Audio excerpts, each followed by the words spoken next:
Let me see. Okay, we're on air, baby. All right. This your boy. What's popping?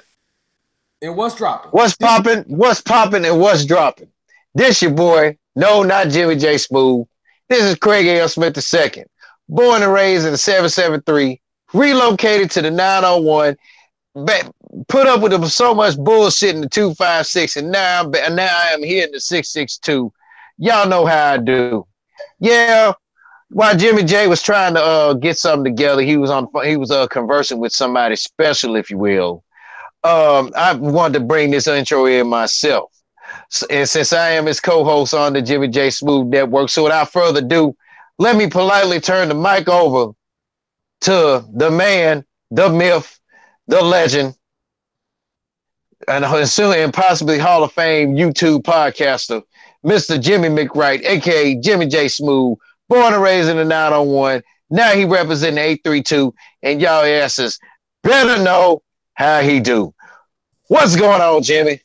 Man, what's popping and what's dropping, man? It's going to be a good show today, man. We're going to break up a diverse array of topics from the R. Kelly situation to the situation with LSU to the situation with Tennessee high school basketball, as well as Mississippi high school basketball as well in the process. But we're going to be talking about some good shit today, man. So without further ado, what topic you want to start off with first, live and direct, man?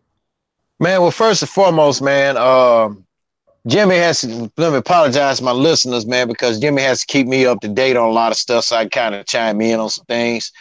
Well, in regards to this R. Kelly interview, we may have a special guest reviewer of this interview. We're not going to tell who it is. That's if they're willing to, if they want to participate in it, get their thoughts on it, spoiler free or whatnot, or if you want to be spoiled. I'm pretty sure Jimmy J has his chat box feature activated on his live stream since it is on YouTube. You guys can ask their secret reviewer questions. We're not going to veil who it is until if they want to agree to it or not. But I want to get on this this Will Wade situation, man. I mean, FBI. And as much as everybody doesn't like Will Cain on ESPN on Fridays on First Take, you got to agree with some of what he said. And Jimmy, I inboxed you a clip or something, what your favorite anchor, Stephen A. Smith, has said, but also what Marcus Spears said, too. And I agree with what Marcus said.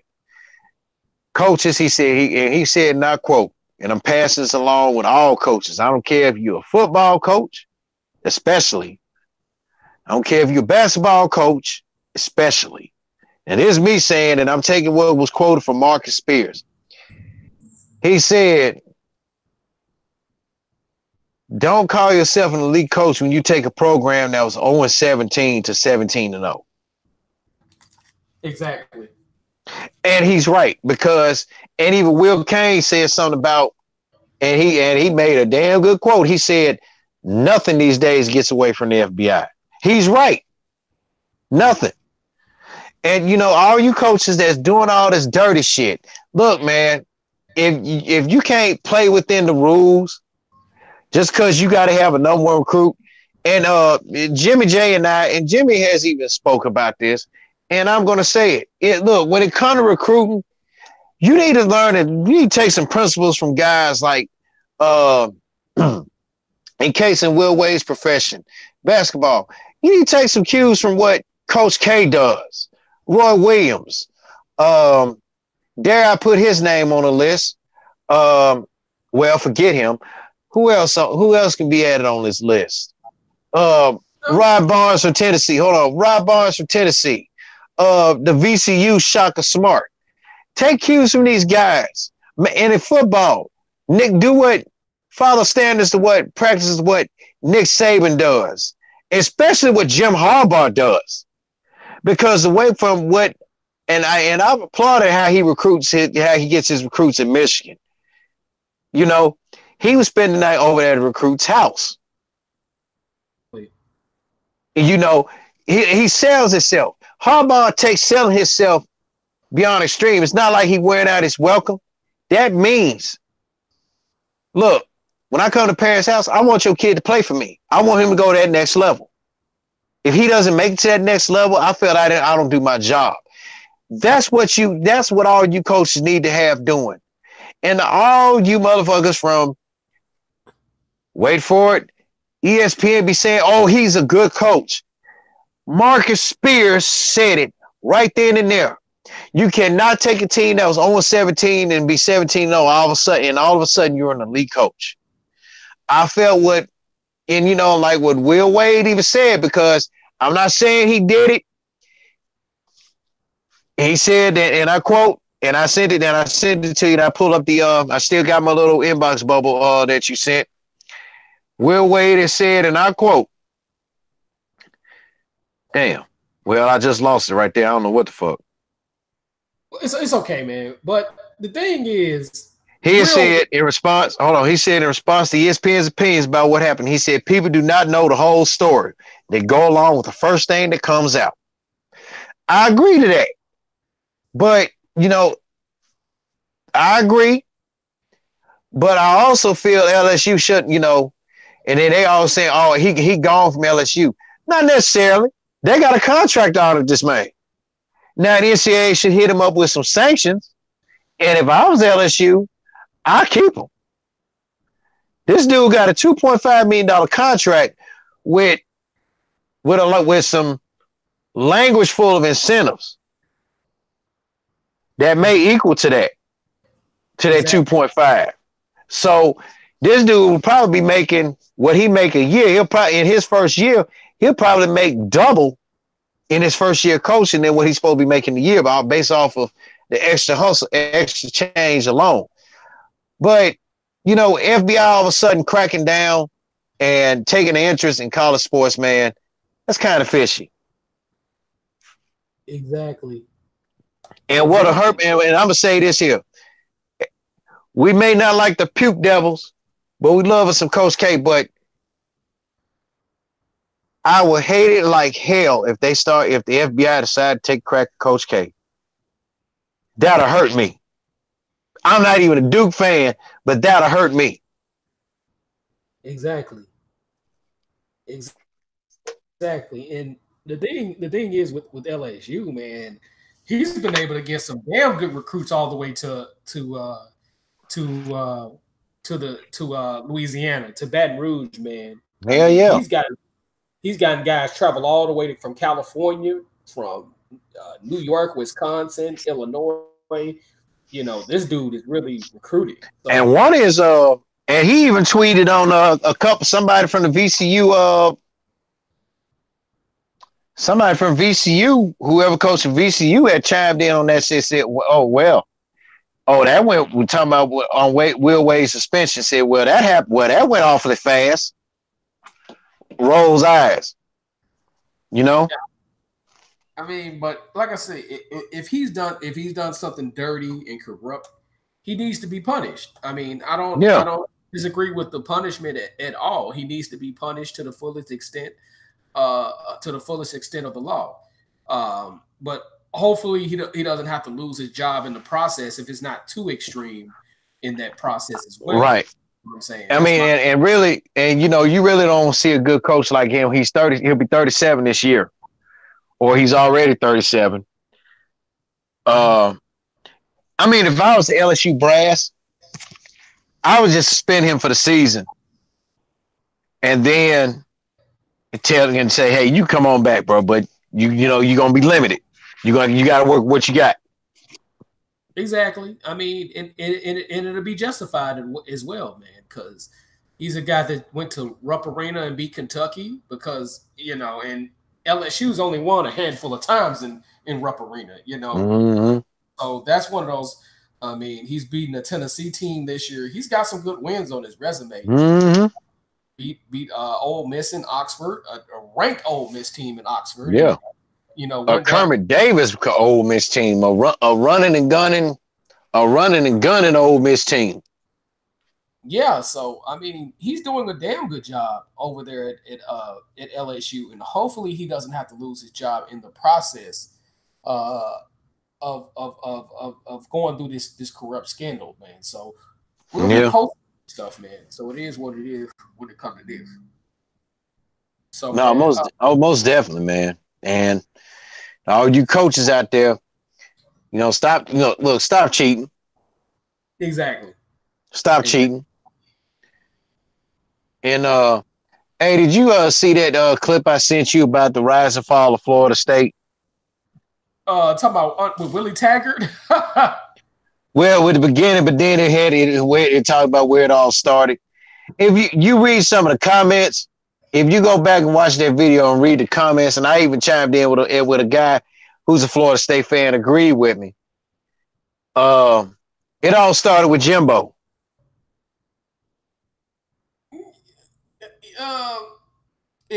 Enlighten me on the Jimbo situation. Enlighten me on that. Because it said, after they won the championship, okay, and even the guy, I forgot the guy, I think the guy's name is Matt. I'm not too sure, but I have to look in the video. We were talking about the difference between that 2013 that FSU team that won the title and that 2014 team that that got his ass kicked in the BCS playoff. And we talked about the defense, but I'm gonna talk about what was speculated rise of Jimbo in a minute. We talked about, okay, Jeremy Pruitt was there for 1 year. Florida State defensively was ranked in 5 different categories in the top 5 on the defensive side of the ball. Yeah. So when Pruitt left for Georgia, this dude instead of Jimbo just going ahead getting a guy a good replacement that could complement Jeremy Pruitt, he said, because there was a lot of them out there. He promoted the defensive back coach as a defensive coordinator, and they ran the base prevent defense. A bend don't break, which a bend don't break defense doesn't work in either the NFL or NCAA. Jeremy Pruitt's defense was more of an attack. Will attack your ass and deception. So, but anyway, they said with Jimbo, man, they said he didn't manage. They said he didn't recruit he didn't recruit any good offensive linemen. The coaching was out of whack. Then it was a whole bunch of stuff. Then the Jameis situation and stuff, the Jameis situation there and stuff like that. And then it was saying something about that, dare I say it, from what I found, what I read in the comments, I think him and his wife had got a divorce that following year, back like I think in 2014 to 2015. So come to find out, she was getting the goods from a personal trainer. Her and her personal trainer were dating on the side. So, and Jimbo kind of lost his focus for a couple years. But when you think about it, man, you really have to fault Jimbo Fisher about how he managed certain quarterback situations and stuff like that. Like everybody, he knew Sean McGuire was the next dude to step up behind and replace Jameis Winston. But still, he got Everett Golston. And Sean McGuire went back down to second string, and Golston didn't pan out too good. I'm like, well, that's on him. So, and yeah. And that's on Jimbo because he had to have Everett.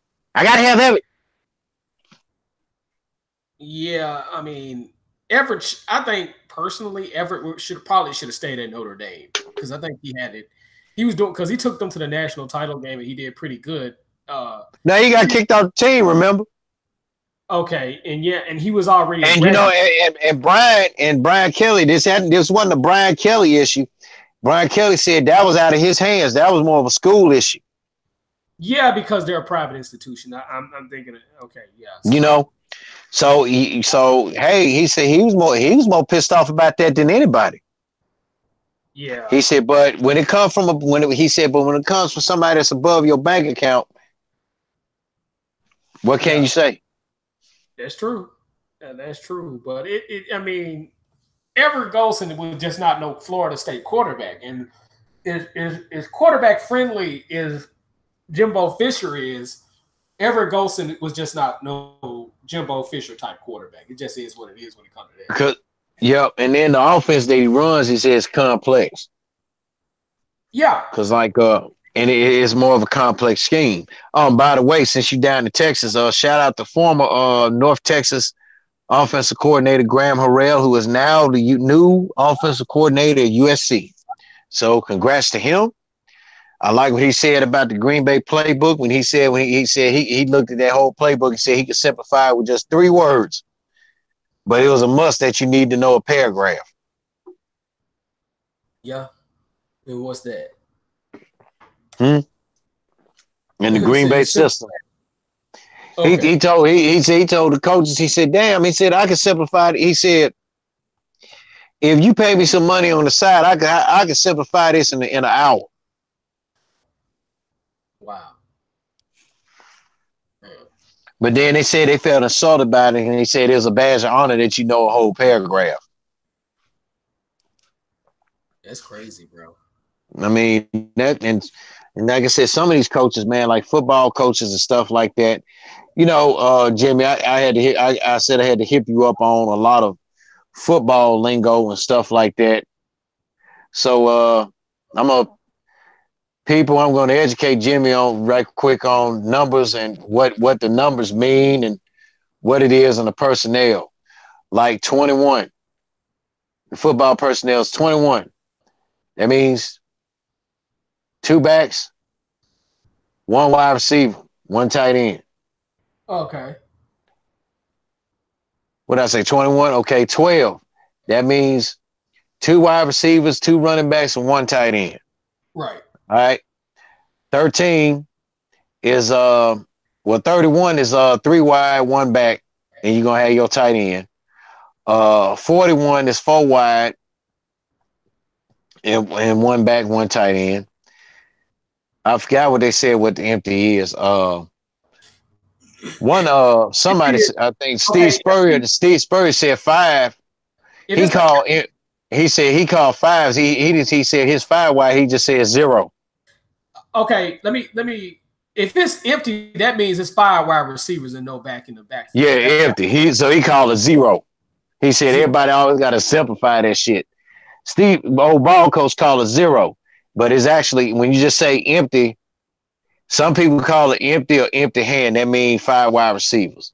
So, and then you got And then you got 13 where you got one running back, 3 tight ends, and 1 wide receiver. You know, every kind of everything like in reverse order and stuff like that. So, but then you know, like with nomenclature and stuff like that, you know, like I said about with John Gruden, he'll go with some shit like, and 22 is 2 wide, 2 tight, 1 in the back.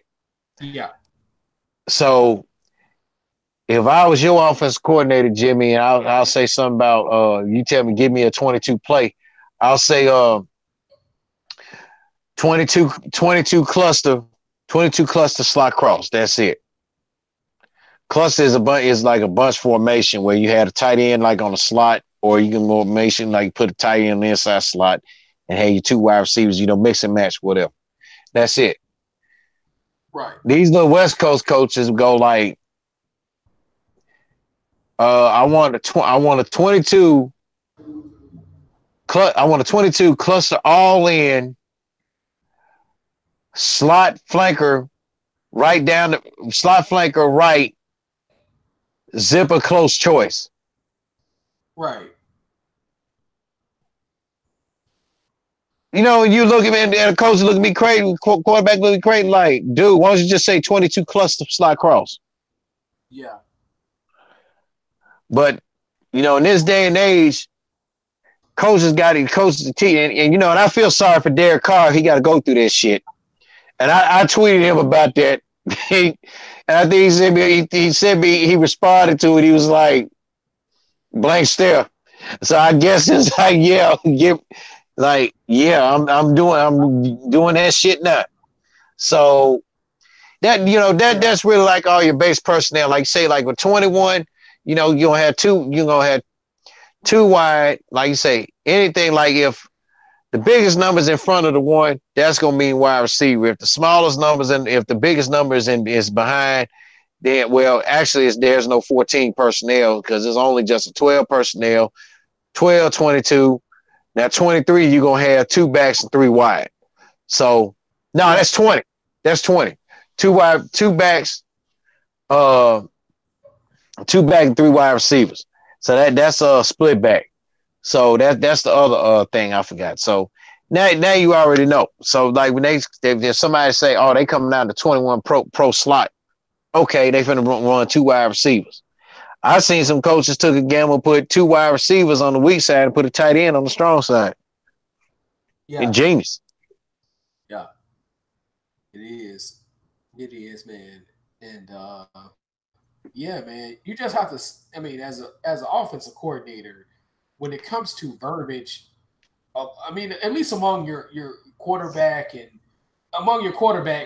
wide receivers, there has to be proper communication in the process, man. Otherwise, you finna have a quarterback throwing interceptions or wide receivers breaking their route to the point to where they fucking up the process and stuff like that. So that shit has to be simplified as much as possible. So you have to be quarterback friendly as much as possible. That's why I like Dabo Sweeney. That's why I like Jimbo Fisher before all that crap had happened. Because Jimbo Fisher was a hell of an offensive coordinator for Florida State as well as LSU and shit like that. So yeah, but see, here's the difference. Jimbo always said he makes it complex. And he's got a little fuckboyish way too. He said, the more people complain, the more his players complain about his offense being complex, the more he's gonna make it complex. Which is fucked up. But really, you gotta hand that title over to Steve Spurrier though. Yeah. Old ball coach who's coaching the AAFL. He's coaching the Orlando team. And he's calling his own plays. He's got a quarterback coach and wide receiver coach on staff, but he's calling his own plays. So he broke out that old school 96 Florida playbook in one game. Yeah. He broke that motherfucker out. Yeah, I haven't been really watching the games like that, but I need to, man. I ain't gonna even lie though, man. But I'll tell you one thing though. He's done when he was at LSU. I'm talking about Jimbo. He did a hell of a job with the Josh Booties and the Jamarcus Russells and Matt Mock. But Jamarcus Russell's situation was so unfortunate because the dude, he was a hell of a quarterback in college, but then when he got to the NFL, dude just started eating, man. Dude just got when he lost his mobility, he was a very ineffective quarterback because what made him an effective quarterback was his mobility at LSU. And then dude ballooned to 300 pounds and shit like that, man. I'm like, how the fuck you balloon to 300 pounds, man? And then they said the man was sipping on somebody said on Newtopia message board, Jamarcus had been, he was sipping on scissor. I can believe that shit. I mean, you have to be sipping on something or smoking something for you to, just be that goddamn fat. And man, come on, that was just a real sad situation, man. And I'm pretty sure. But I'm gonna tell you what let me cut you off. But what a lot of people don't understand about Jamarcus Russell, they sat this man down and he broke down some game film one time. That motherfucker, hey, if he get his act straight, he can be a damn good quarterback coach. Because he said he looked at everybody, all the quarterbacks in the NFL. He said about damn near, because it's 32 teams in the NFL, right? He said 29 of the teams I have quarterbacks that throw off of their back foot too much. Yeah. He said 29 of them throw off their back foot too much. He said you take a third of that. He said half of them don't know can't read a damn defense. And he right. Oh, he's 1,000% right. He's 1,000% right. Now the only ones the current quarterbacks now that can read a defense, Tom Brady, Ben Roethlisberger, our boy Drew Brees, and Phillip. And he even said Phillip Rivers had gotten better. He said Phillip don't throw off his back foot. Yeah.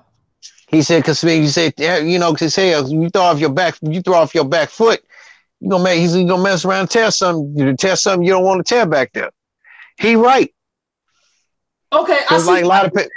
Okay, I'm Wikipedia his he was on that purple drink. He was arrested in his hometown of Mobile for possession of scissor. And he pled guilty to a felony charge, and they didn't luckily for him he didn't get indicted. You know what I'm saying? So luckily for him, Right. he was. He about 34 now, ain't he? Yeah, he'll be 34. He'll be 34 in August. Yeah, so yeah, he had to bet on some shit, man, because dude just his career, he would have been a damn good quarterback had he not ballooned so goddamn much. Because this dude was just not, he just wasn't mobile. His mobility was what got him in the NFL. Had he still had his mobility, he probably would be in the NFL right now. But dude just got overweight, man. And then I seen him try to get out the pocket on one of his plays, and dude just too fat to move. I'm like, what the fuck? You know, so his situation was a sad situation, but like I say, he could end up as a quarterback coach or offensive coordinator easily, man. Yep. Well, he can go back. He can go back to Mobile for one of their high schools down there and be one of the coach for somebody. You know, like I said, if he get his act together. Yeah, and I hope he does get his act together and stuff like that. So, man, you know, of course, he's also related to Marshawn Lynch as well. So, just to throw that out there, he's a close cousin of Marshawn Lynch as I'm looking at his Wikipedia page. But yeah, man, he all he needed to do was not be so fucking fat, and he fumbled a lot because of that shit. He was just too goddamn fat, man. Mm-hmm. Wish he hadn't gained so much goddamn weight. He probably would have. He probably would still be in the league had he not been so goddamn true. Fat. So it is what it is when it comes to him, man. Oh yeah. Cause see, and I told Jimmy I had to. I strolled down earlier while we were off the air. I have to get a full gist of that. But my throwback game of the week, my throwback game of the week in the NFL is Steve Young versus Joe Montana. Oh yeah. And I think in Joe Montana's return to Candlestick, he tried out dude old Steve there. That's all. Let me just say this. He tried out shoot him. But Steve was on to him. But I'm gonna say something here. I really don't think Joe was a good fit at Kansas City, but then again, Marty Schottenheimer didn't let that man be the Joe Montana that we all saw. Yep, I agree.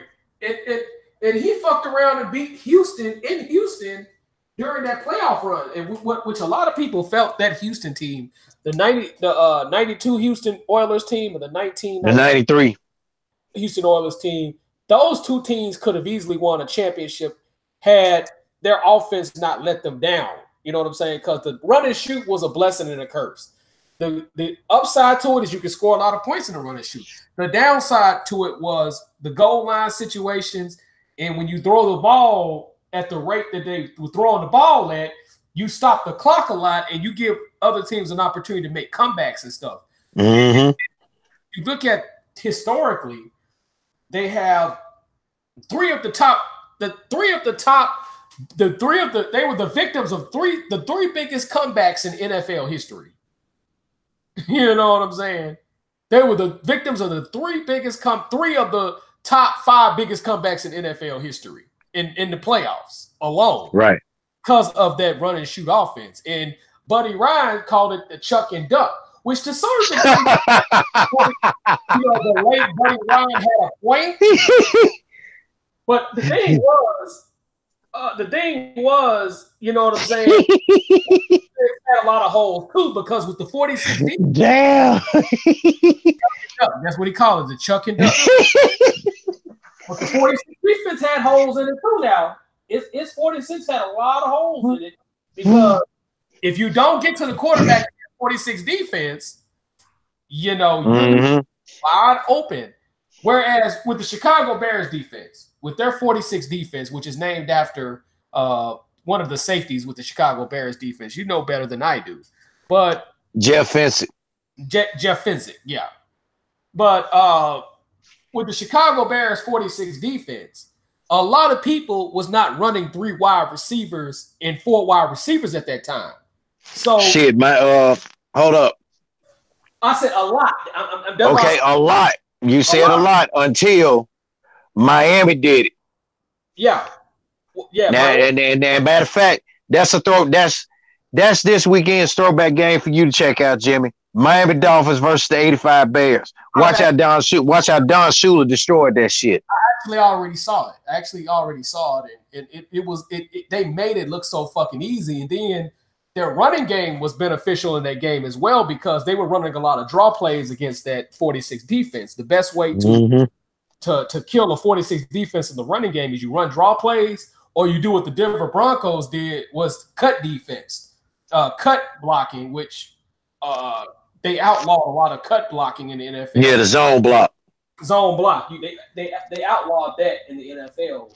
You know what I'm saying? So, but with the 46 defense, like Buddy Ryan's version of the 46 defense, because Rex Ryan's 46 defense is different than Buddy Ryan's 46 defense, because what he would do is he would run a 2 deep zone, or he make the safety aware in his version of the 46 defense, whereas Buddy Ryan's going to blitz you all game fucking long. But a lot of teams would not spread that 46 defense out.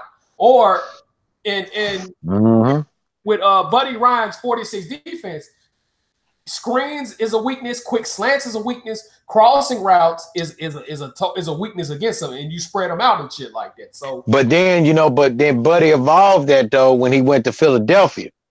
Yeah, and he knew, because I think Bill Parcells said sometimes Buddy Ryan was hard. Buddy Ryan was defense was hard to prepare against. Yeah, it was, because they talking about we can't run swings on him, can't do this and that. But funny thing about Buddy Ryan though, everybody talk about how much of a bully of a coach he was. Reggie White told a good story about him, and said that when Reggie said, God rest his soul. He said when his wife was pregnant with one of his children, or something like that. He said, because it was like in a big game or something like that, and Buddy knew something was on Reggie's mind.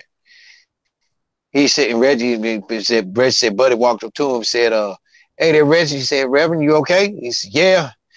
He said, "I got this game on my mind." He said, "Are you okay?" He said, you got your wife on your mind there too. Said she do any minute. And she said, yeah. He said, I think today. He said, I think so too. He said, I'll see. He said, I'll see you later on. And then didn't think nothing of it. He said, Buddy pulled him aside and told him, go. He said, hey, go to the hospital. Your wife's waiting on you. He said, when we get through this game, win or lose, he said, I'm gonna be down there. He said, that's when he said the Eagles won that game, and said, I don't know if Reggie White said it was his son or his daughter that was born at that point. One of them was born, and Buddy stuck to his word and went down there. So, I mean, a lot of people may say Buddy Ryan was an old out of touch curmudgeon and shit like that. He was far from out of touch. I agree. He was far from out of touch. Now, but he was a tough as nails. Go ahead, man. Go ahead. No, I was just laughing what you ever said about Chuck and Duck.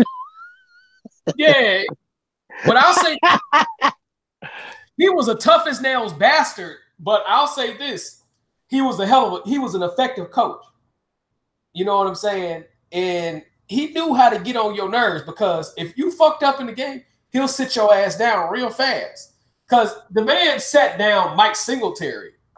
And Mike Singletary said he was so disappointed. He felt so humiliated. We're talking about the best middle linebacker in his era. You know what I'm saying? Yeah, and then Mike had to realize that shit. He said, and I sat there and I realized, he was like,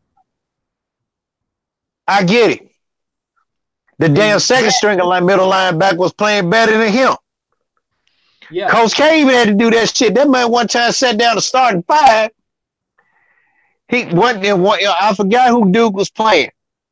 Exactly. His main starting 5 was playing so bad This man had got on the thing, had got off of the coach. He said, he told the ref, hit me up with, he said, hit me up with, he said, hit me up with a technical before and when I'm gonna call a he said, I'm gonna call a timeout. He said, I'm gonna hit me up with a technical. He said, I'm gonna call a timeout. Ref hit him up with a tech for stepping out of the coach's box. Coach K had took, I forgot who it was. He told all starting five, he cussed their ass out live TV. Y'all sit your ass all down and I'm gonna put these guys in here. They gonna show you how it's done. The second string bench team finished the game at the halftime. And then the starting five thought they was getting back in. He told me, y'all sit down. Damn. They got back. He told us, y'all sit down. The second string team played not only the rest of the first half, but part of the second half. And then when the main first half of that, I think that it was consistent of I think Jay Williams was on that team. I think it was the 2000 Duke team, the 99-2000 Duke team. Yeah. He said when they came back in, Jay Williams even said, "We get it. I get it." Because in Coach K's way, he was letting you know, hey, it's somebody behind you that can take over you. Your ass is replaceable. Yeah. If I know your ability, and Buddy Ryan with Mike Singletary, and on that, I think it was at 30 for 30, when they talked about the 85 Bears, Mike Singletary went to visit Buddy Ryan at his ranch before Buddy died. Yeah. Buddy told me, he said, and you know, because I think Buddy suffered a stroke, but you can be able to make out what he said. And the man he said, yeah, I remember I set you down. He said you went to, you know, stroke voice is like, yeah, I remember I set you down. You wasn't happy about it. Yeah. And I wasn't happy about it either. But he said, and then he got like did his finger, he was pointing away, and Mike busts out laughing. Mike knew, he said, yeah, but you proved your point. And Buddy like, Buddy wasn't playing. And you know where that 46 defense came from? It goes all the way back. It goes all the way back to the New York Jets. It was called the 59 defense. Okay. When he was the defensive line coach for the New York Jets, he get the 46 defense basically from Walt Michaels. That was the early part of the 46 defense. You know what I'm saying? It was slightly different than the 46, but it was pretty much the same. And him and Walt Michaels, who eventually became the head coach of the New York Jets, and they ended up in the AFC Championship game back in '81. But him and Walt Michaels came up with the game plan to beat the Baltimore Colts, which was coached by your own truly Don Shula. You know what I'm saying? Because the Baltimore Colts was supposed to win the Super Bowl championship. This was when the Baltimore Colts was in the NFC, which at the time was called the NFL before the merger and stuff like that. But it was initially called the Taco Blitz, the Cheeseburger Blitz, and shit like that. So that 46 defense was basically created from Walt Michaels' defense and stuff like that. And like I say, Buddy Ryan was significant in the game plan against the Baltimore Colts, which Joe Namath ended up winning his championship and shit like that. And then when he officially created the 46 defense, you know, like you say, it was off Dave Fenwick. He was trying to create it in 1978, officially create the 46 defense in 1978, but he did not have the game. He did not have the players for that defense. And then when they drafted Singletary, because Singletary was more of a coverage linebacker more than he was a blitzing linebacker. Even though he was effective in blitzing, he was a hell of a coverage linebacker. So they was like, okay, I got somebody to work with. So I'm free for to create the 46 defense, which when they finally drafted what was that guy's name from Tennessee State? The defensive end. Richard Dent. Richard Dent, you know, was known for the speed rush. You know what I'm saying? Yep. And Don't when they forget see, Otis. And see, Otis Wilson. Otis Wilson was a hybrid linebacker too. He could play middle. yeah, He could play Will. He could play Sam. I.e. weak and strong side. Weak and strong side linebacker. yeah. Because for a guy So Otis Wilson for his size, he was quick as hell. So exactly. Exactly, and they had Wilbert Marshall. Wilbert Marshall was a hell of a linebacker in that defense as well, man. Because Wilbert Marshall was like the buddy, and that was like the man in that defense, man. Because he would get to that like it wasn't nothing, man. And then they had the Dan Hamptons that was quick as hell, and then they had Steve McMichael, Mongo. He would run over your ass just to get to that quarterback. So that front seven was a beast, and then they had a hell of a secondary who was able to cover downfield. So with that 46 defense, you got to be able to cover downfield, or else you're going to give up a hell of a lot of touchdowns. And they were. And I think Marvin Lewis ran a little well. Rob Ryan, when he was Dallas's defensive coordinator for those 2 years before he got wrongfully fired, and I don't like the Cowboys, and I still say that was a fucked up move on Jerry Jones's part. Rob Ryan ran some 4.6, but this time with all he didn't blitz with it. He ran it coverage base. Why do you think Dallas was having all them years in the top 5, the top 10 in scoring and points allowed, yards allowed? And all that shit. And he said when he got fired, he said, yeah, I'm pissed off because I said, hey, we need more beef up here in the secondary because shit.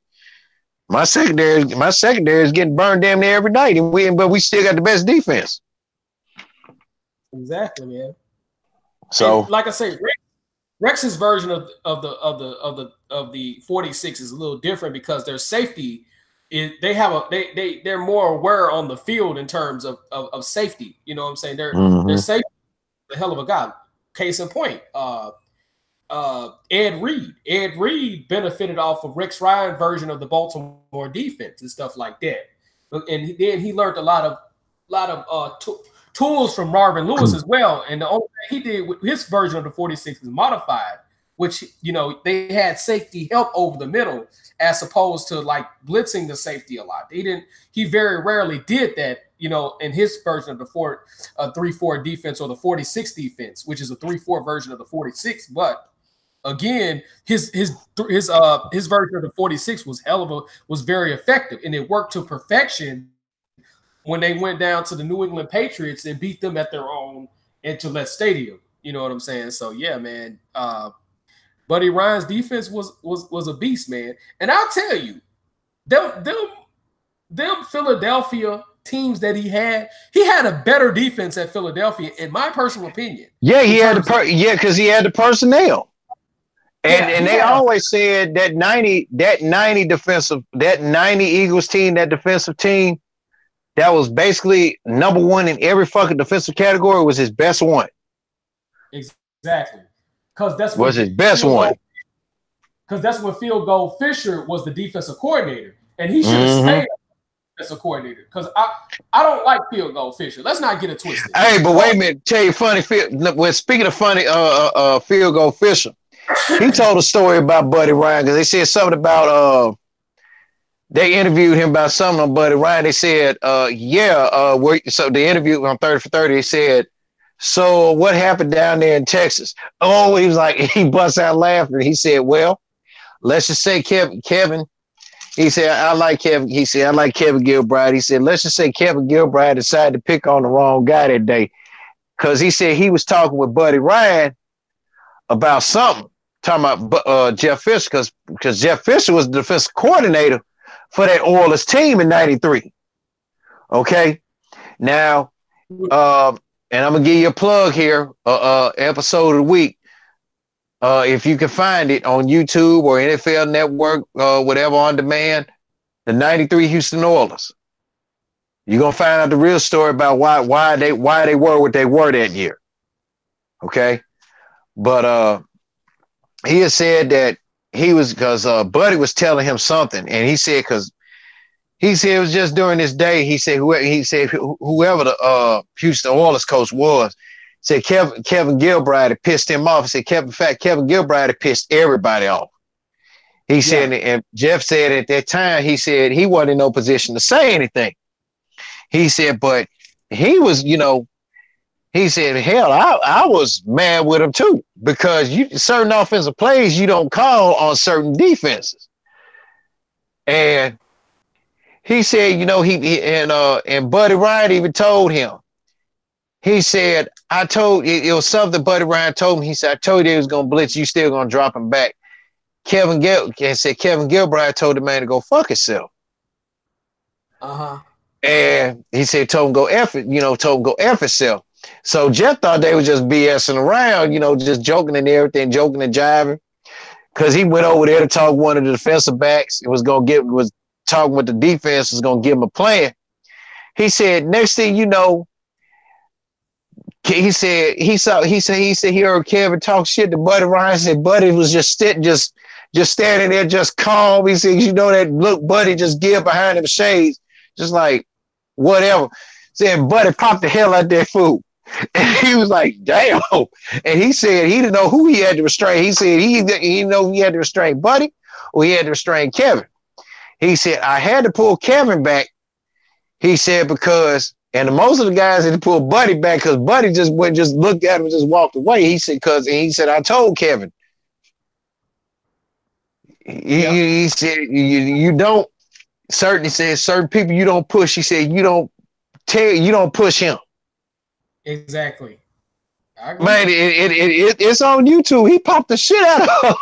Oh, yeah. See it. He punched the hell out of him. Kevin Gilbride, everybody said on that Oilers team, Kevin Gilbride deserved it. He deserved it. Yeah. Hell, I would have, shit, let me stroll down memory lane. It was some motherfuckers I wanted to do that to at FedEx when I was working at FedEx. But mine wasn't gonna be no punch. Mine was just gonna be open hand slap. Get my point across. All right, let me turn this volume down. Okay, go ahead, man. Keep on talking. I had to turn that thing down because I was trying to look between the game as well. So glad. Okay. Keep on talking, man. Yeah, but shit, hell, there was some instances like that at my old job at FedEx. I ain't talking about that last one I had at Cintas. I mean, it was a good job. I mean, I enjoyed the people I worked there with, loved it, but shit. But man, my current job, man, like you and I we were discussing about, hey, I may have to, go and put in my 2 weeks notice and shit. Cause apparently when you got more, and let me tell, I don't know if I did reiterate on this on your last live stream we had. I think what was that, Saturday or Sunday or something like that, whichever one days it was. Well, I think it was one of my off days because I'm off on Monday and Tuesday again. Let me say this to people that are listening, and if you are in a position of power. Yeah. Just because your comma hit is in the right place of your paycheck and also in the right place of your bank account does not mean you can talk to somebody any way you feel you need to talk to. Exactly. Let me rip and I very often do this because if I repeat myself to a person in front of me, bad things will happen. But y'all are fans, and if anybody's listening, y'all are fans, so I ain't gonna do nothing to you, but I want to say this again. If you are a supervisor or you making salary money, and if the comma is in the right place, and not only your paycheck you get, or either a week or every 2 weeks, and in your bank account, that does not mean you can afford to talk to your employees, regardless of what age they are, how you want to talk to them. Exactly. I had an incident at my job. Okay, like I said, it's food stamp week. Everybody got their food stamp bread now. So I don't know what what wholesale food plant is in Houston. I feel your pain, but Uh, man, HEB, Fiesta, Kroger's here. I mean, the typical things, food places out here. Walmart is real big out here as well. So it is okay, what. that's understandable. I know the Walmart warehouse doing that shit, but I understand it's food stamp season, and man, where I work at, we've been pulling long fucking hours, dog. I'm talking about we go in from one. I've been getting home from work at like sometimes between 2:30. Like last night, I got home at 2. Yeah. Okay, but okay, I'm saying this. I had an incident with a manager, and I was inquiring about something about my case count for what I had to pull for the night. Okay, so she told me. I said okay, and then I said something. I'm like, wait a minute. 2.5 hours ago we was at 4,000. So you mean to tell me when we at 300 2 hours later? I said when we were at 4,000, we would have been done, Master Man. We'd have been done with this in about 30, about give or take an hour. I said if I was to put money on the table, we'd have been done before an hour. Exactly. And it was another manager that was sitting there. He's like, yep, which he's cool. I'm not saying names. He's cool people. Matter of fact, all the managers though they're cool people. Some of them I'm skeptical about, like some of these young dudes. It's like one dude, when you speak to him, that motherfucker just walk like he authoritative, like he didn't get no pussy. Excuse me. Well, excuse me, ladies. Huh? I'll show you can cuss. Okay. But I don't want to say it out loud because like I said, I'm with my moms and with my moms and everything. But he walks so fast. He walks so fast, like me looking at his face, like he don't know how to speak, or he probably didn't get no pussy that night, or before he left for work, or when he got up in the morning, But anyway, to make a long story short, Jimmy, I was fucking tired. Okay, because I had to get up yesterday morning at 7:30. I had to take care of some business, and then turn around. I had to come home, get ready for work. I had to get a lift to work. And and then like I said, I hurt my shoulder. I said you could factor fatigue in on that too. And I was telling the safety guy about it this morning and today, and he said, yeah, that's understandable also. But he kept it 100 with you. I would say he kind of chewed me out on some things, but like he said, but in reality, he kept it 100 with me. There are very few people. That's why I said I ain't never been a job. There are very few people, no matter what color they are, no matter how old they are, will keep it fucking real. He's one of them. I saw how real and how he keeps it 1,010 in orientation. He told the motherfucker, he said, hey, if you ain't on your phone swiping your call down on that red circle, your ass gone. Holler at you. Yeah. That's what he meant. And he wasn't lying. He was not lying. But anyway, and like I said, my the manager at the time, now my supervisor, he real cool, but see, then when he come in, we got to check out with this quote unquote broad. You get the subtlety there, right? Every night. That's why I put this broad every night, quote unquote. Okay. Now the history on her is she been having a whole lot of complaints on her and stuff like that. And then she wants to pick an argument with you, wants to pick an argument with a person. All right. I have made it publicly known, I've made it publicly known. You pick an argument with me, you not winning. Exactly. You can ask my family members that, you can ask my ex-wife that. You pick an argument with me, your ass is not winning. You may as well just do one thing, but you better, before you think you can start arguing with me, you better program your brain to tell your mouth, shut up. That's how I am. Yeah. That's how I am with argument. So, but like I was saying, I told us, wait, man, I don't get, but anyway, but then to make it okay, but again, to get to the good part of the thing, She gonna tell me that I come into the office every night complaining about my case account. Okay, first of all, she did the one thing your ass ain't supposed to do with me. You don't lie. You don't lie on me, and you don't lie to me in my face. That's automatic 2 strikes. So she did a 2-for-1 right there. Okay, and they were made it so bad. One of the other managers knew she was lying like a motherfucker too. One of the other managers, a black dude, knew she was lying on my ass. So wait a minute, now hold on. Now you done told 2 lies on me right there, that quick. I don't come in here. I said, so, I don't come in here every day and complain about my account. I said, now I may come in here. Now, there's a difference between inquiring about what I have to do or when I come on screen and see how much I've done on my percentage. Like, yeah, I complain myself. Like, damn, I could have did that a little bit better, or something. But I don't come to complain to you every night about my account. So that's, you told us to see, you and I bust out and told her, you fucked up by telling me by lying to me in my face twice.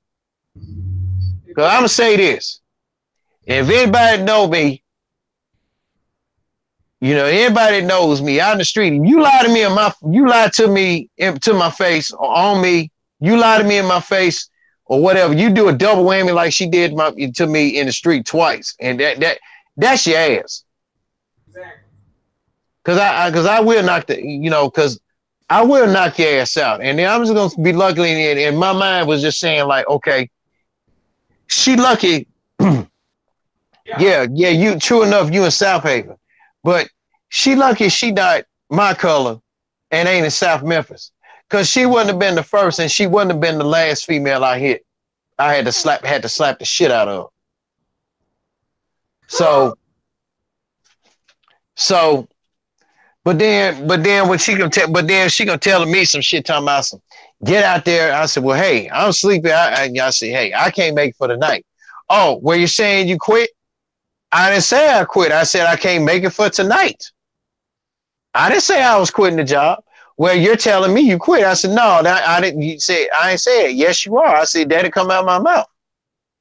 I said that I can't make it for the night. Now, by right, if you would have told me that, Jimmy, I was like, okay, Jimmy, just clock out, go home. Exactly. And I'll work out somewhere you can come in later. Exactly. That would have been the right damn thing to do.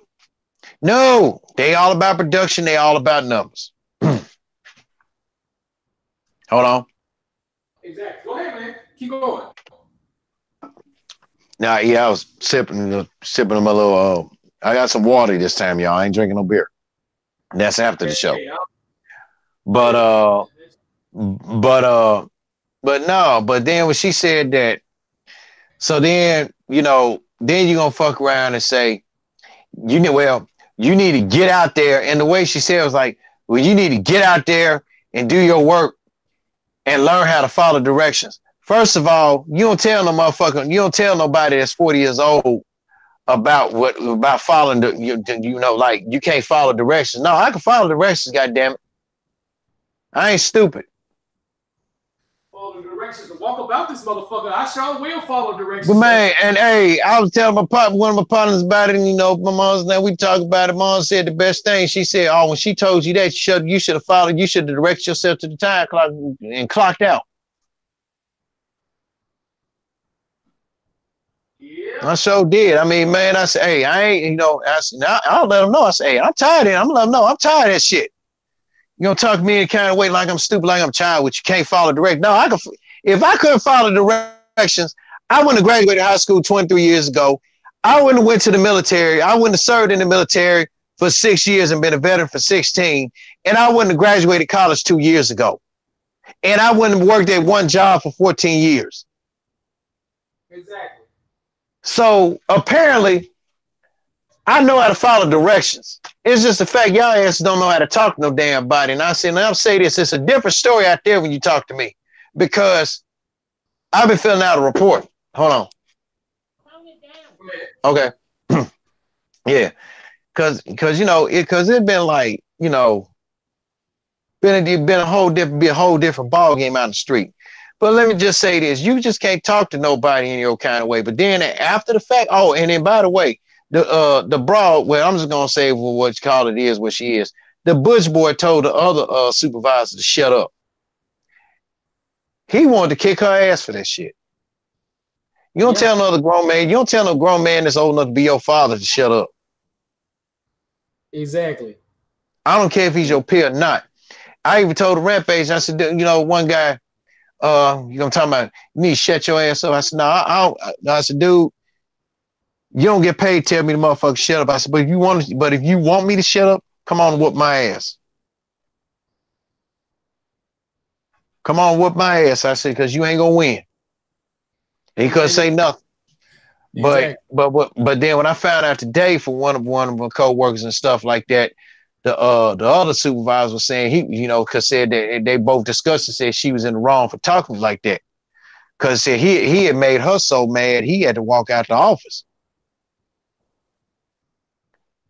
Exactly. But and he said, and he also said he said he felt what Craig was talking about. He said, man, we pulling 13 to 14 hours, see, pulling the weight of all the new hires and shit. And they come to find out what was slowing us down, 2 to 3 new hires was taking like 30 to 40, 50 minutes to an hour and a half on the shortest order tickets and shit. And then we got to fill in the slack for their ass.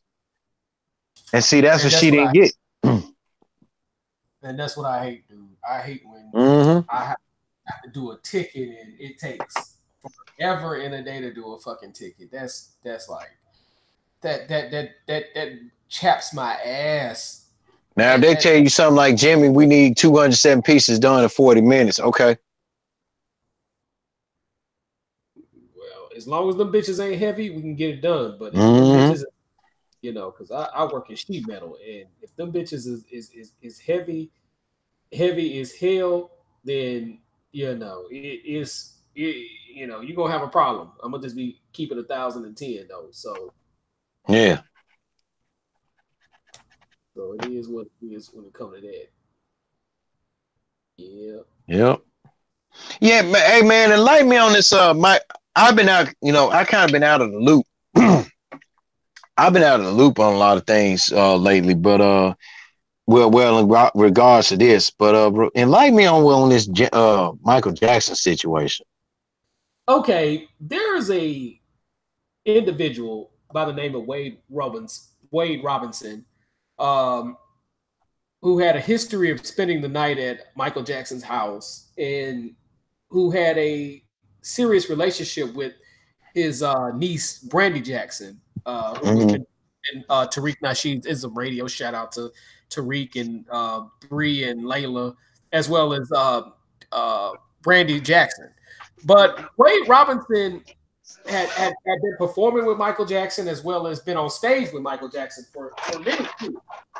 And in some cases, he spent the night over at Michael Jackson's house. You know what I'm saying? With his parents there. You know what I'm saying? That's the crazy thing about all this crap that's going on.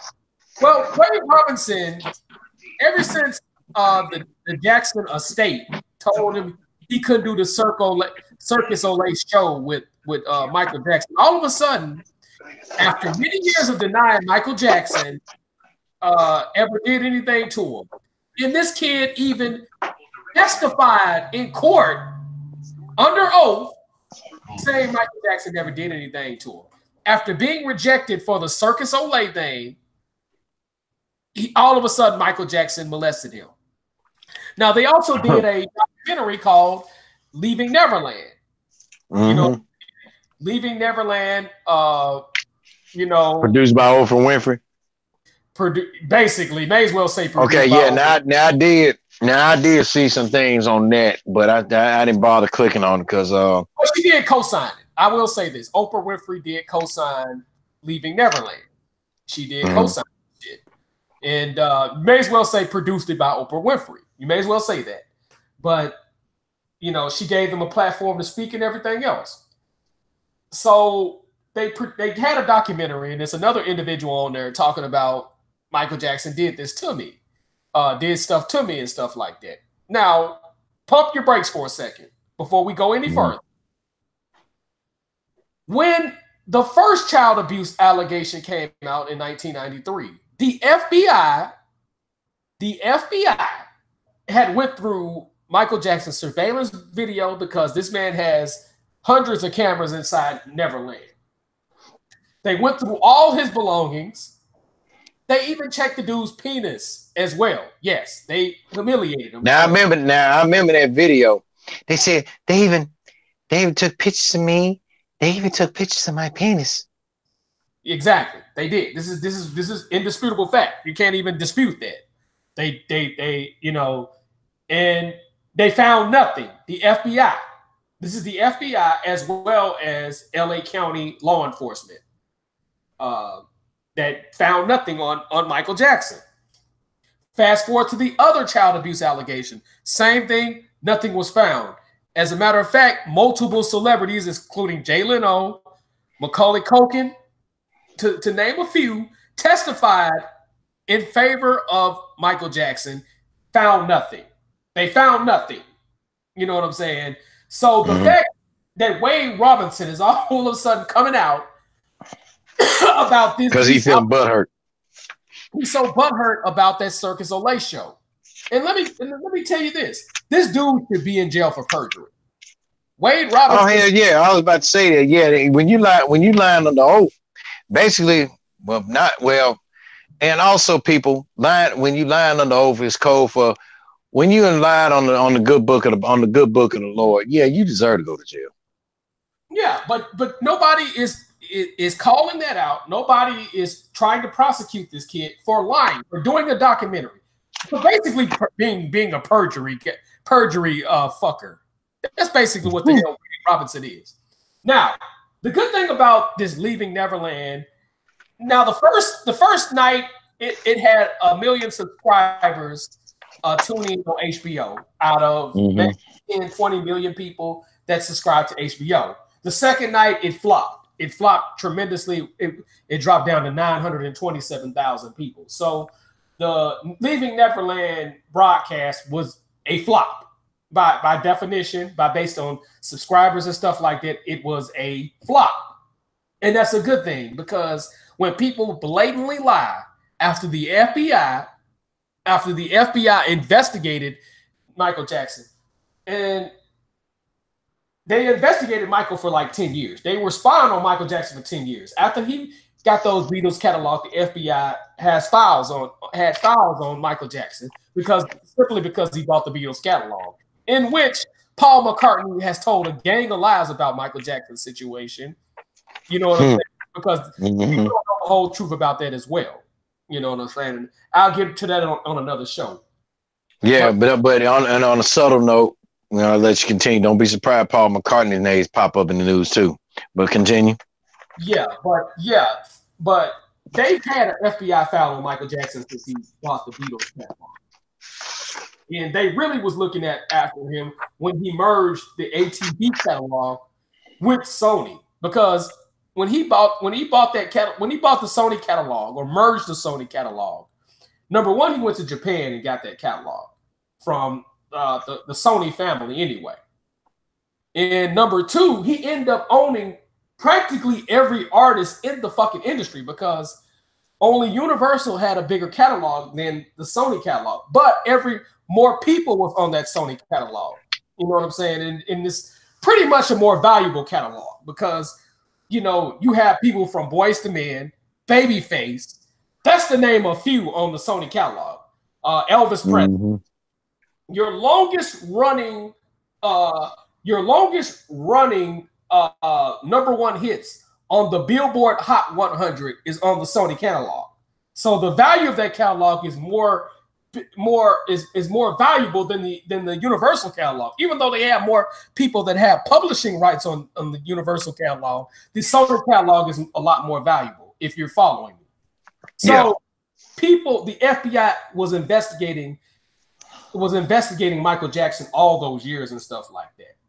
And when those child abuse allegations came out, a lot of his people, like Steven Spielberg and David Geffen with his moist ass,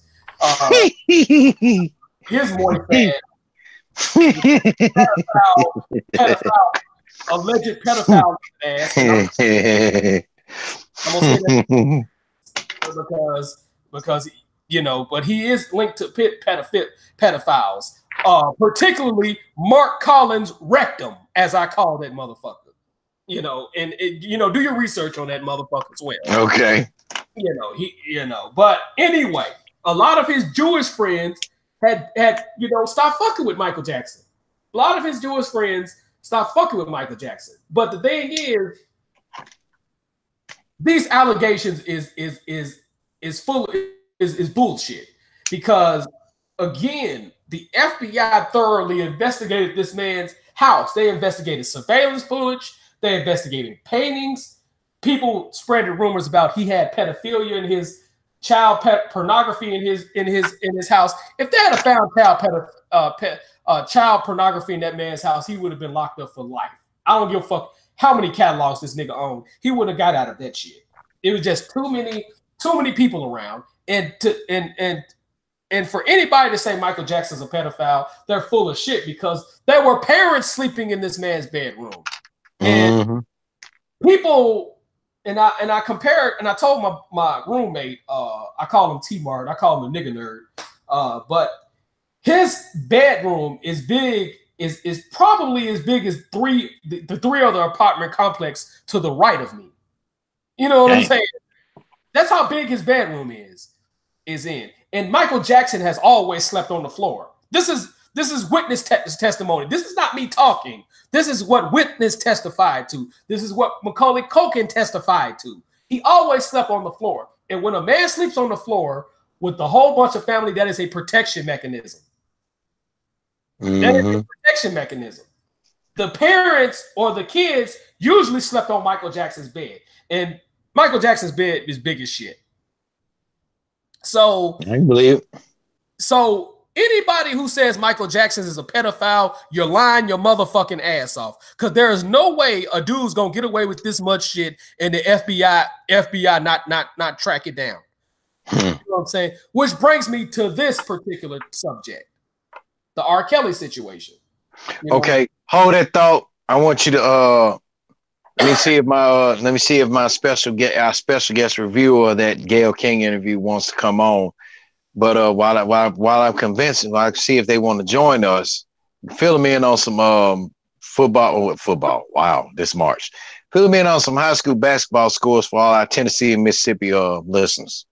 Well, with the high school basketball scores, congratulations to Houston High School for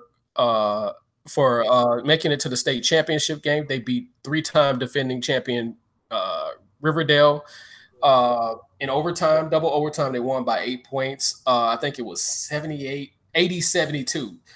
Congratulations to the Houston High School Mustang Lady group. They're 31-2 and looking forward to playing Bradley Central in the championship game. Right now, we got Center Hill versus Olive Branch. They're going at it live as we speak. They're tied going into the first quarter in Jackson, Mississippi, 17-all. All right, hold on. All right, Jimmy Jam, I'm back. Okay, when you said something about the R. Kelly thing, right? Okay, I'm back. Yeah, you said about the when I said we was gonna have a very special guest reviewer for the R. Kelly interview. From what they listened to on Gayle King. Right. Their review is so thorough. It is so refreshing. It's so spoiler free. Well, matter of fact, it's got a lot of spoilers. It'll make you want to watch it, Jimmy. So, ladies and gentlemen, on behalf of Let's Draw on Something, and also on the Jimmy J Smooth Network, our very special guest reviewer is none other than Jimmy J Smooth's co-host's moms. My moms, y'all. Hold on 1 minute. She gonna give y'all an honest review of that R. Kelly review. Hold on. Go ahead. It was boring and I went to sleep.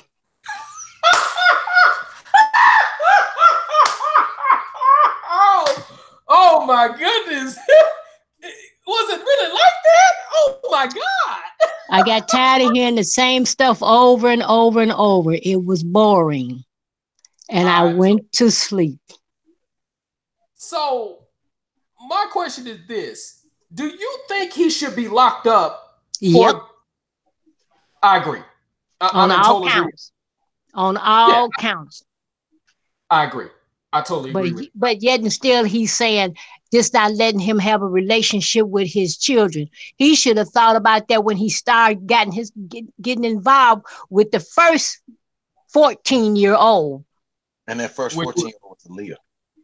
Was Aaliyah. Yes. Yeah. Correct. Yeah. So he how do you go ahead. Go ahead, ma'am. No, I'm just saying, go ahead. Because I was gonna say, with him being in jail now on non-payment of child support, how in the world you can't take care of your 3 children, but you can put your hand on other people's children and lie and say that everybody lying on you. Somebody ain't lying. Somebody ain't lying. And you owe $161,000 and some dollars, and you ain't paying for child support, taking care of your children, and you messing with someone else's children. I agree. And let me explain that. Now, we do know that when it comes to songwriters, ASCAP and BMI, for those listeners out there, these guys only get paid the first quarter of each season, winter, spring, and fall. You know what I'm saying? So they get paid only 4 times a year.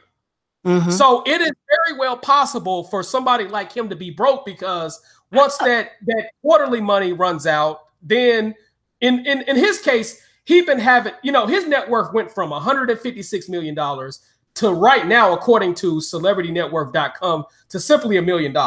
So when you have to do all that paying out people and using hush money all this time, you're gonna go broke. You know what I'm saying? Yeah. Having to settle lawsuits and stuff like that, you're gonna go broke. So that's how, you know what I'm saying, a lot of those people, that's how he's missing child support payments, basically. But he said that folks were stealing from him, from the bank, on his accounts. He didn't know what was going on, and he didn't have no money, and he was trying to figure out what was going on. And all these different signatures, coming on accounts, taking money out without his authorization. So he went to Bank of America and had everything changed to only one signature. That's his. And he said how much he got in there. But also, we also got to take into account, R. Kelly does not own the rights to his own publishing. He actually sold part of his. He sold damn near all of his publishing. R. Kelly Publishing. The first half of publishing is owned by a guy by the name of Barry Hankerson, who is Aaliyah's uncle, which I felt like he had a lot to do with that situation with Aaliyah, because he knew because he basically mentored R. Kelly into the music industry. You know what I'm saying? That's Gladys Knight's ex-husband and stuff like that. Right. But exactly. So the first half of his publishing is owned by a guy by the name of Barry Hankerson. The second half of his publishing is owned by Universal, which he sold the rest of his publishing to. And, the funny thing about that situation is Universal kicked him off the songwriting team. Now, let's not get it twisted. You know what I'm saying? Outside of him being a sick bastard, for lack of a better term, he's a hell of a songwriter. Yeah. R. Kelly is a hell of a songwriter. Everybody from 1990 to about 2010 who's had a hit on the R&B charts has had a song written by R. Kelly. So I'm pretty sure his publishing rights is practically over $500 million, at least, because he's written songs for Michael Jackson, written songs for people like Joe, Gerald Levert. That's just to name a few. Right. So I can see where he's possibly could be broke, or rich folks. No, he ain't broke. He ain't broke. Well, he ain't broke. I ain't gonna say he's broke. He crying broke. Okay, all right. I'll take that. If he was broke, why did he walk up into the Chicago courthouse with $70,000 cash to pay this child support, and the judge said no? I totally agree. Want it all.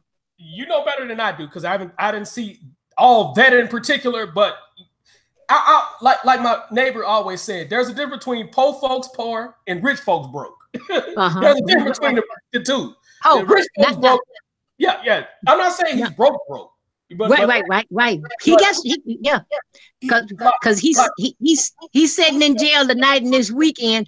Watch when Sunday come. I say by Sunday he'll be out. I agree.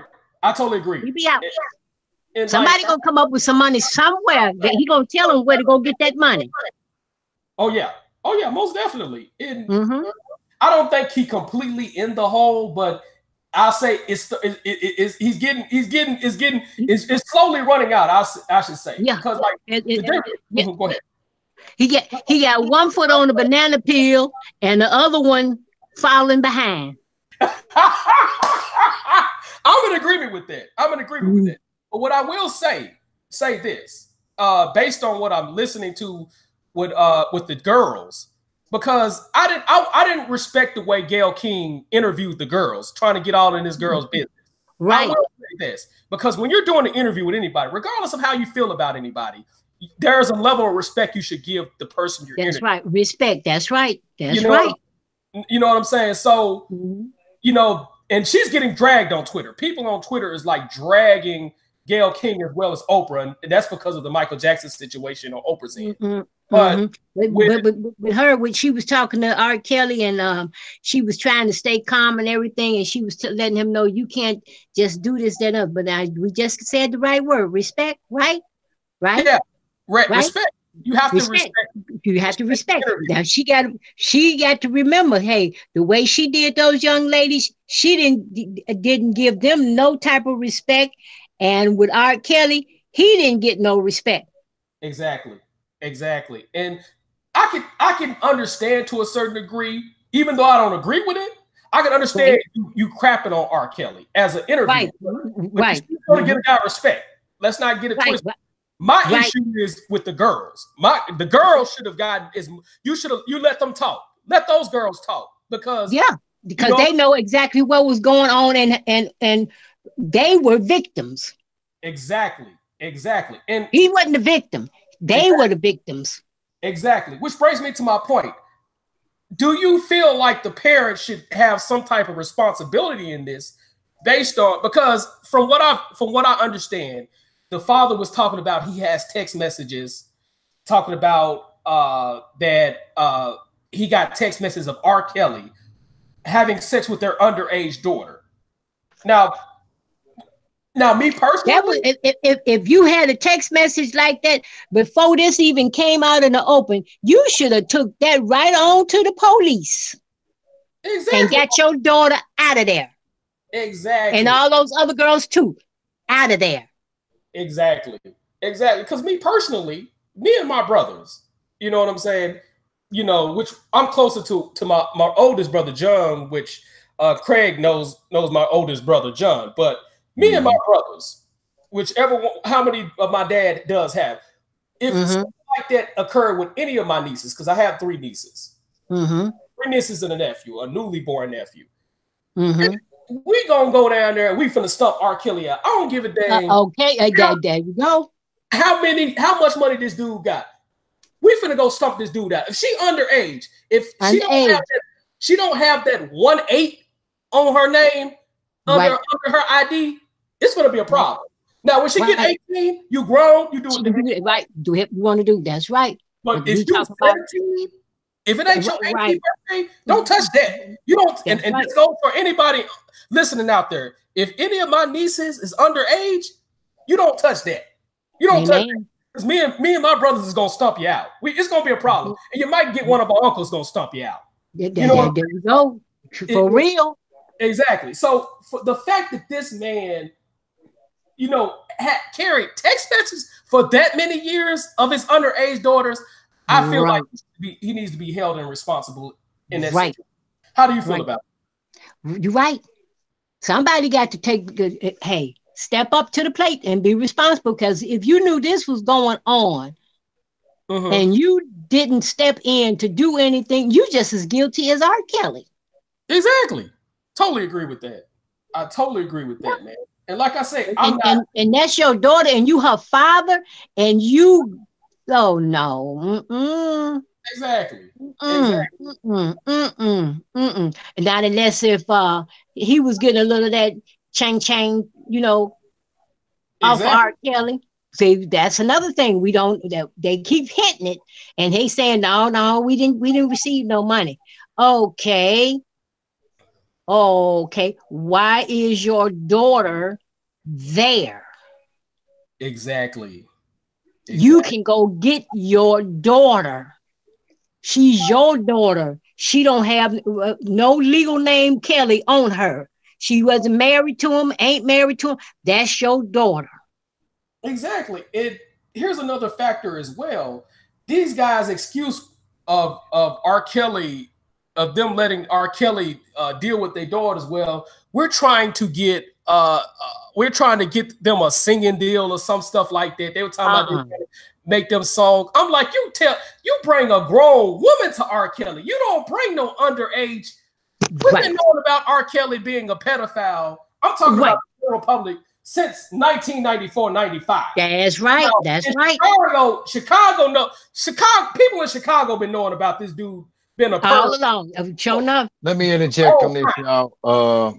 We had got back from and it's funny you said 94 because I think that was a pretty good year for me because it was leading toward my 11th grade year.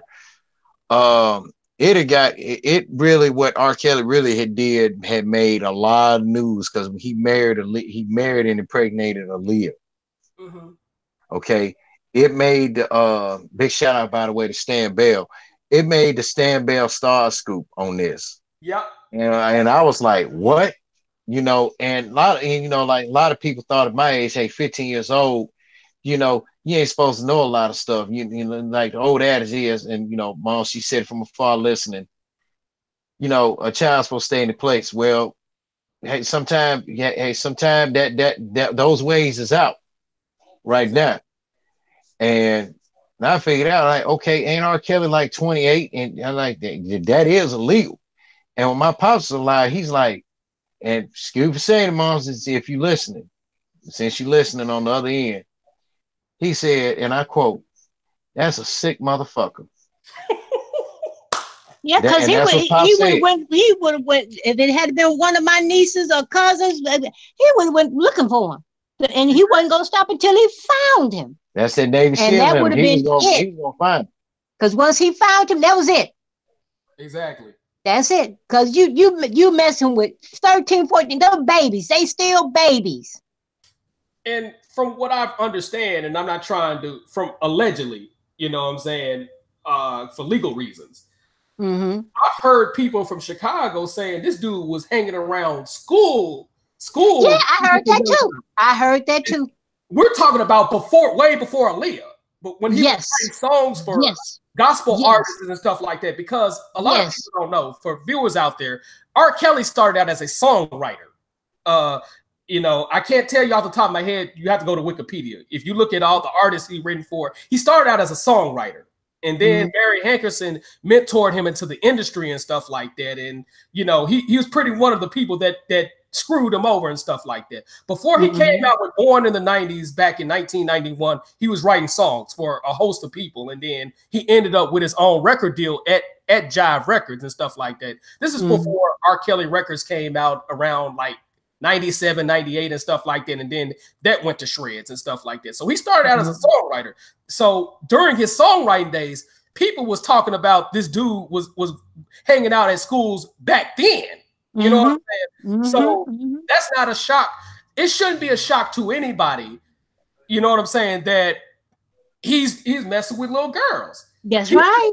He should have been locked up. You got that right. He should have been locked up. My only problem with the R. Kelly situation is this is a proxy for all black men, and all black men should not be held responsible for R. Kelly's actions. Because if that's me and my brother and any girl in my family, especially the Rick family, we finna go stomp them out. Real talk. That ain't finna happen. Now, if she 18, you do what she gonna do what she gonna do. You know what I'm saying? I can't control what a grown woman gonna do. But as long as she of age, anything that happens to her is gonna happen to you as well. So the thing is, you know what I'm saying? R. Kelly should be held responsible. You know what I'm saying, for his actions. Don't put that on all the black people, every black man out there, because every black man ain't doing that type of stuff. So that was That's my main issue. And my issue also was the interview. The way the interviewing style came across is, you know what I'm saying? It was just rude and disrespectful, regardless of how you feel, because they didn't do John Wayne Gacy's like that, the Ted Bundys. They didn't interview him. Right. Any of that. You know what I'm saying? Yes. So give the guy respect while you interview him, because you get more out of the situation. You get more bees when you got honey as opposed to vinegar. So that's the way I see it. You got any more moms? And just like you saying now, he 52. And I don't know which one it is that's 23. Now he 52, she 23. That's considered his daughter's age, right? Exactly. Okay. Exactly. All right. He wouldn't want anyone doing that to his daughter, so he need to think. Exactly. And I pray to God that in Cook County Jail that they don't find him hanging. Yeah.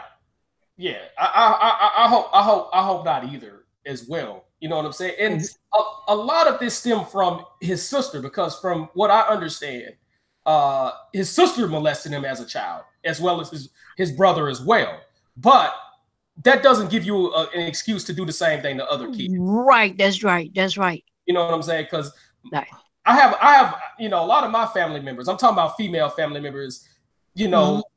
A lot of that has happened to them and stuff like that. So, you know what I'm saying? I'm not putting anybody in particular out there, just so you know. So, right. And you think about what they done went through as, that happened to them when they was a child, and it's constantly in their head, and they keep visualizing. And the next thing you know, when they go to tell somebody, oh, you know what you're talking about. Going away from here. You just tell him. You just talking. No. Then when he lashes out, just like we saying about R. Kelly, look what happened. Exactly. My grandmama's words was not pay attention. You need to pay attention.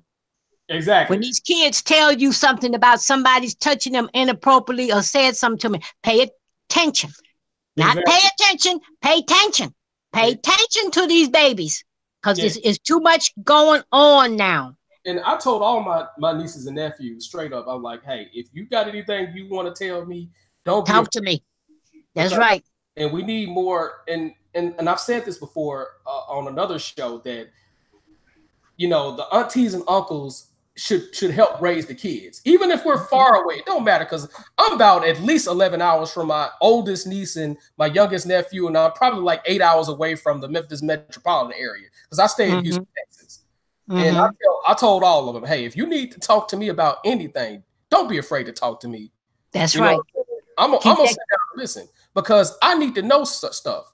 And it's our job as aunties and uncles, as well as parents, to help raise the kids. That's right. We got to keep that line of communication open, because it is like I said, it's too much, and it's every day when you listen to the news. It's about a child molestation, this sex trafficking with these underage girls and boys, and it's like, good Lord, what is going on with our society now? They just got, as somebody mentioned earlier today that I was listening to, got blinders on. They see and don't see. Exactly. And I don't watch news a lot per se, but I do have ABC 13 app out here in Houston.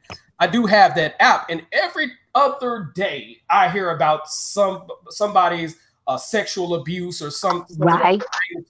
Domestic violence. Right. And I stay in the city, right around 2.5 million people in a metropolitan area, right around 6.5 million people.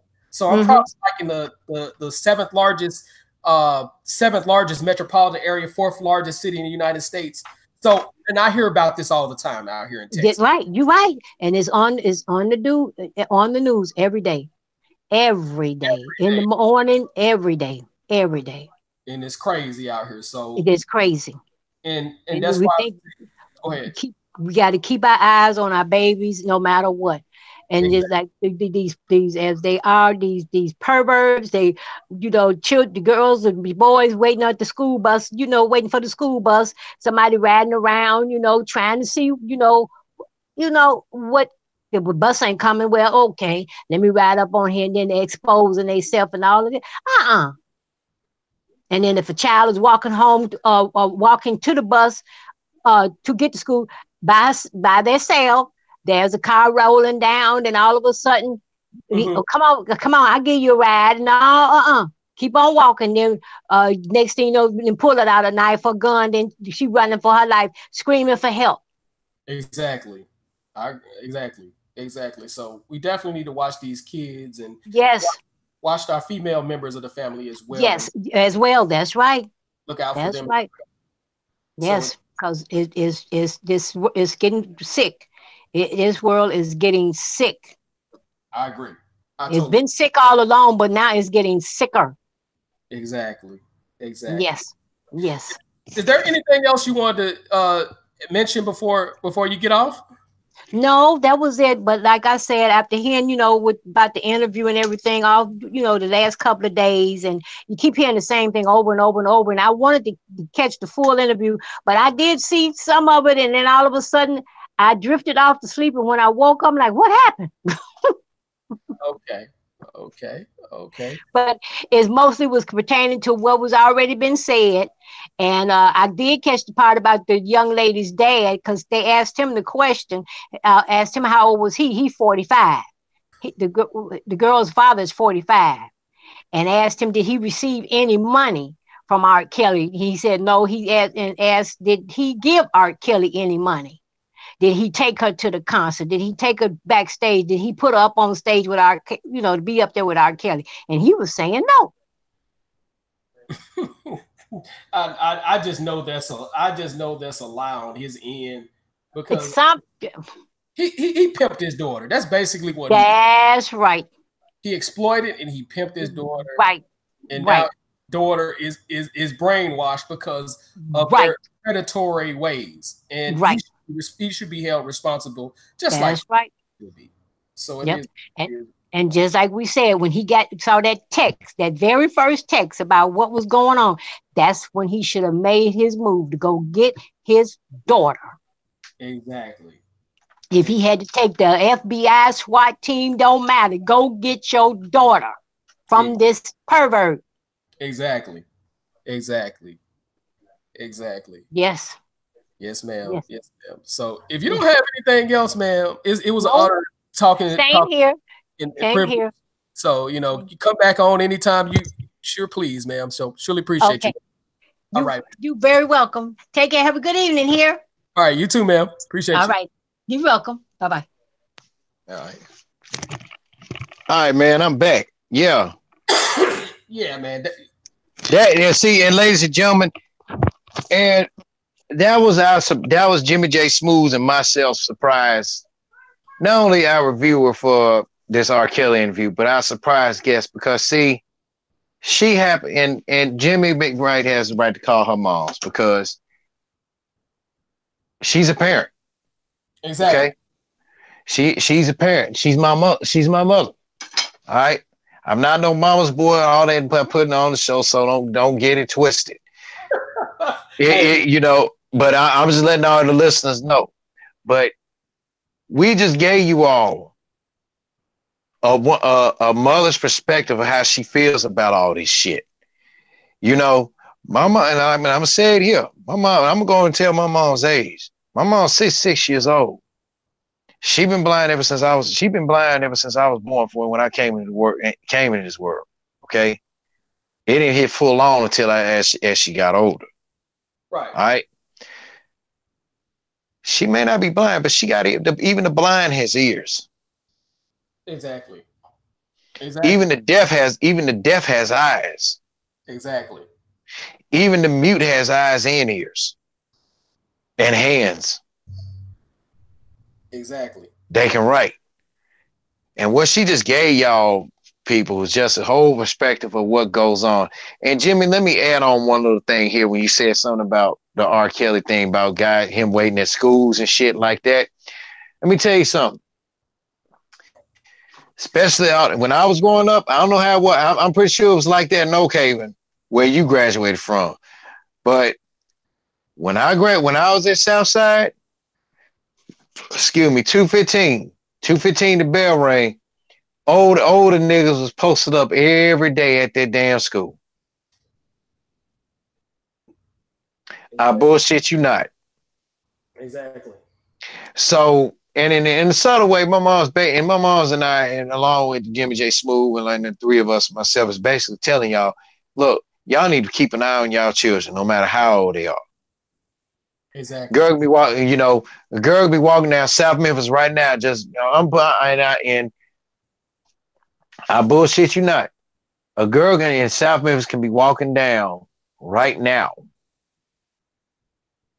looking model-esque and shit right now, and she's nothing but 15 going on 16. Exactly. You best believe it's somebody that's your age, my age, trying to pull up on that. And I said before, and I say it again, this ain't the 30s. This ain't the 40s. This ain't the fucking 50s. Okay? Exactly. And this ain't the South in the 60s. Exactly. Because that's when that shit was full on. You not living in the state of Florida. Exactly. Where it was cool for an older man to, if an older man impregnated, if an older man sexed up a younger girl, 13, 14 years old, then that young girl is considered a legal adult. Exactly. i.e., basically that's a form of rape. That's legal in the state of Florida. You're not living in the state of Florida. Anytime a Democratic representative say, even though he's a native Floridian, even said that his state crazy as hell, you need to listen to him. Exactly. Exactly. Watch your fucking kids, man.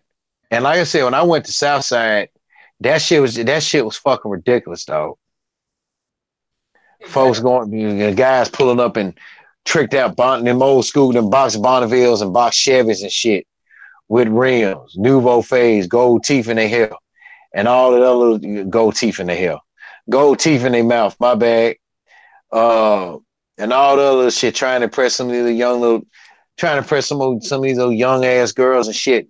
And some of them back then they fell for that game, and some of them, and not to say names, some of them that I knew back then that fell for that shit.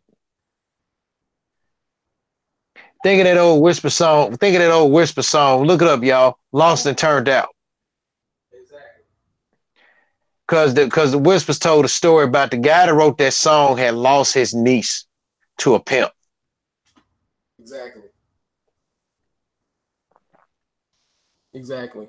And she got turned out to them pimp ways. And they don't know who her uncle is or whatever until she had to come back down to earth and said that the life wasn't for her. So, and for y'all parents that's doing this bullshit, y'all to be ashamed of y'all ass. And I think there was some money slid under the table for them parents, man. And the funny thing about, and I'm glad you brought your mother forward, because the funny thing about that, she has the same exact opinion I have. Mm-hmm. That's the crazy thing about it. She has the same exact. If you listen to my live stream about that situation, and you listen to her talk just over a few minutes ago, that's the exact same opinion I have on my live stream. Yep. Might not be verbatim, but it's practically the same. So that's the crazy thing about that. So, and I'm glad you brought her forward on that as well. So it is. Yeah, and then like with that story about with Aaliyah, with him marrying Aaliyah and getting pregnant. Pops did say when we came back from York, Alabama to see his mom, which is my grandmother, God rest her soul, he said that's a sick motherfucker. Because if my pops had a daughter age and R. Kelly did that, we wouldn't have been hearing about no R. Kelly. Exactly. Because and then especially when you're living in Chicago, and I always said on here, Jimmy, good thing, you remember that opening scene that Joe Pesci said in that movie Casino? Exactly. A lot of problems were buried in the desert. Exactly. Well, in Chicago, a lot of problems were solved in the alley. Hell, and in Houston, a lot of problems is solved in the bayou as we mm-hmm. call the Bayou City. So a lot of problems are solved in that too as well. So That's what would have happened to R. Kelly if he did anything to my nieces and nephews. You know what I'm saying? But my thing is, it's just not. It's far beyond R. Kelly. You know what I'm saying? It's a lot of greedy parents in this situation, and it's a lot of proxy. It's a proxy for all black men. They want to. The thing is, with this situation, with this R. Kelly situation, it was a distraction for the Harvey Weinstein situation because they pushed his case back. His case just got pushed back. So again, I'm not going to be the first. I'm not going to say R. Kelly don't deserve his punishment. He deserves to be prosecuted to the fullest extent of the law. Extent of the law. He deserves his just due. I believe it. Get all these white pedophiles that's in these executive office. Get all these pedophiles that in show business. Show business is filled with them. And I ran across something today on my Twitter feed where my brother Tariq Nasheed was talking about the Brooke Shields situation. And now this is new. Brooke Shields had took some descriptive photographs when she was 10 years old. Oh, okay. Now, if you type up Brooke Shields nude, that shit will pop up. The moment that shit popped up, I almost wanted to throw up. Okay. And Brooke Shields is like 52 now. So she's at the same age as R. Kelly. But it was some photographs that popped up, and this is just on that alone. You don't got to look at her underage photos. You don't got to type in underage photos. You can just type up Brooke Shields nude, and the first thing that'll pop up is her youngest photos. Now, Hugh Hefner was in on this because it was a guy named Dave Gross, I think his name is. I could have the name wrong, but I know his last name was Gross. They had took photographs, and he even had a litigation against him, which they threw out the litigation basically with this guy. So I'm saying, if we're gonna get R. Kelly, we need to get them all. Let's not have selective reasoning, because there's a reason why statutory rape was put in place in most states in the 1970s, particularly in 1971, which I think the state of Georgia was the first state. Don't quote me on it. I think it was the first state to institute statutory rape. And the reason why statutory rape was put in place because a lot of kids, especially women, did not have a chance to grow up. Because you gave me something to research. I believe it was after for sure. And I know the state of Illinois ain't fuck. I said it on record. State of Illinois don't fucking play about that shit. Exactly.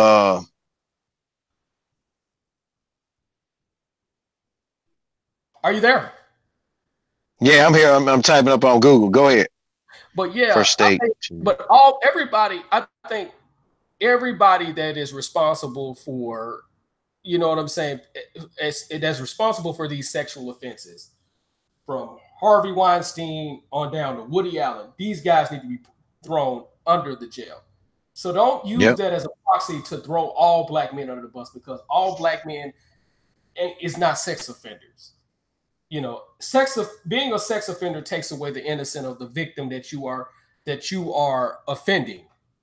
You know what I'm saying? It takes away the innocence of that victim, and that person is never going to be the same again for the most part. Now, people can come out of that, but their mindset, that takes away innocence from that person. So everybody need to be dealt with. Okay, now I done Googled who was the first state to institute statutory rape, but then it's telling me something about all different type states. Hold on. Because I know since you're talking about that, the first state, now they doing ages of consent. Ages of consent. That should be that, but it should be the day that they established that age of consent. It should be a year where they established. Okay, now Wikipedia, age of consent laws, because they have highlighted like in blue, a dark green, and a bright green. Okay, the blue states is Nevada. 16 represents dark blue. So Alabama's one, Mississippi is one. Well, Alabama, Georgia, Mississippi. Okay. Most of the East Coast is one. Louisiana is 17. Texas and Tennessee is 18. Said in the United States, age of consent laws regarding sexual activity are made at the state level. There are several federal statutes regulating and protecting minors from sexual predators, but laws regarding specific age requirements for sexual consent are left to individual states, District of Columbia, and territories. Exactly. Okay, state laws. Let me look it up. States where the age of consent is 16: Bama, Alaska, Arkansas, Connecticut, Georgia, Hawaii, Indiana, Iowa, Kansas, Maine, Maryland, Massachusetts, Michigan, Minnesota, Mississippi, Montana, Nebraska, Nevada, New Hampshire, New Jersey, North Carolina, Ohio, Oklahoma, Pennsylvania, Rhode Island, South Carolina, South Dakota, Vermont, West Virginia, and Washington. Yes. Age of consent is 17. Okay, Illinois is 1. All right. That's been stuck through and through. Colorado, Illinois, Louisville, Missouri, New Mexico, New York, Texas, and Wyoming. Age 18, Arizona, California, Delaware, Florida, Idaho, Kentucky, North Dakota, Oregon, Tennessee, Utah, Virginia, and Wisconsin. Exactly. Exactly. Let's see, the laws of Georgia, Missouri, North Carolina, Mississippi, and Tennessee specifically refer to quote unquote statutory rape, with each state defining it differently. Nevada criminalizes statutory sexual seduction, while Pennsylvania criminalizes it as statutory sexual assault. Exactly. Exactly. And from my understanding, Tennessee has like a 3-year age gap. I don't know how every other state, some states have 2 years. Some I think has as much as 4 years, but I could be wrong on that. But the average is between 2 and 3 year age gap. You know what I'm saying? It's from what I understand of those laws put in place as well.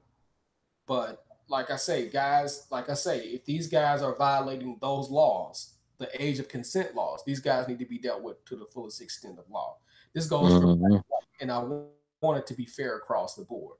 Stop caping for guys like Harvey Weinstein. Stop caping for guys like Kevin Booty Spaces, as I call it, this son of a bitch. Stop caping for all other white guys who you're allowing walk around in Hollywood. Rob Lowe is one of those hoes. I ain't forgot about that punk. You know. Yeah. And he's married, but go on.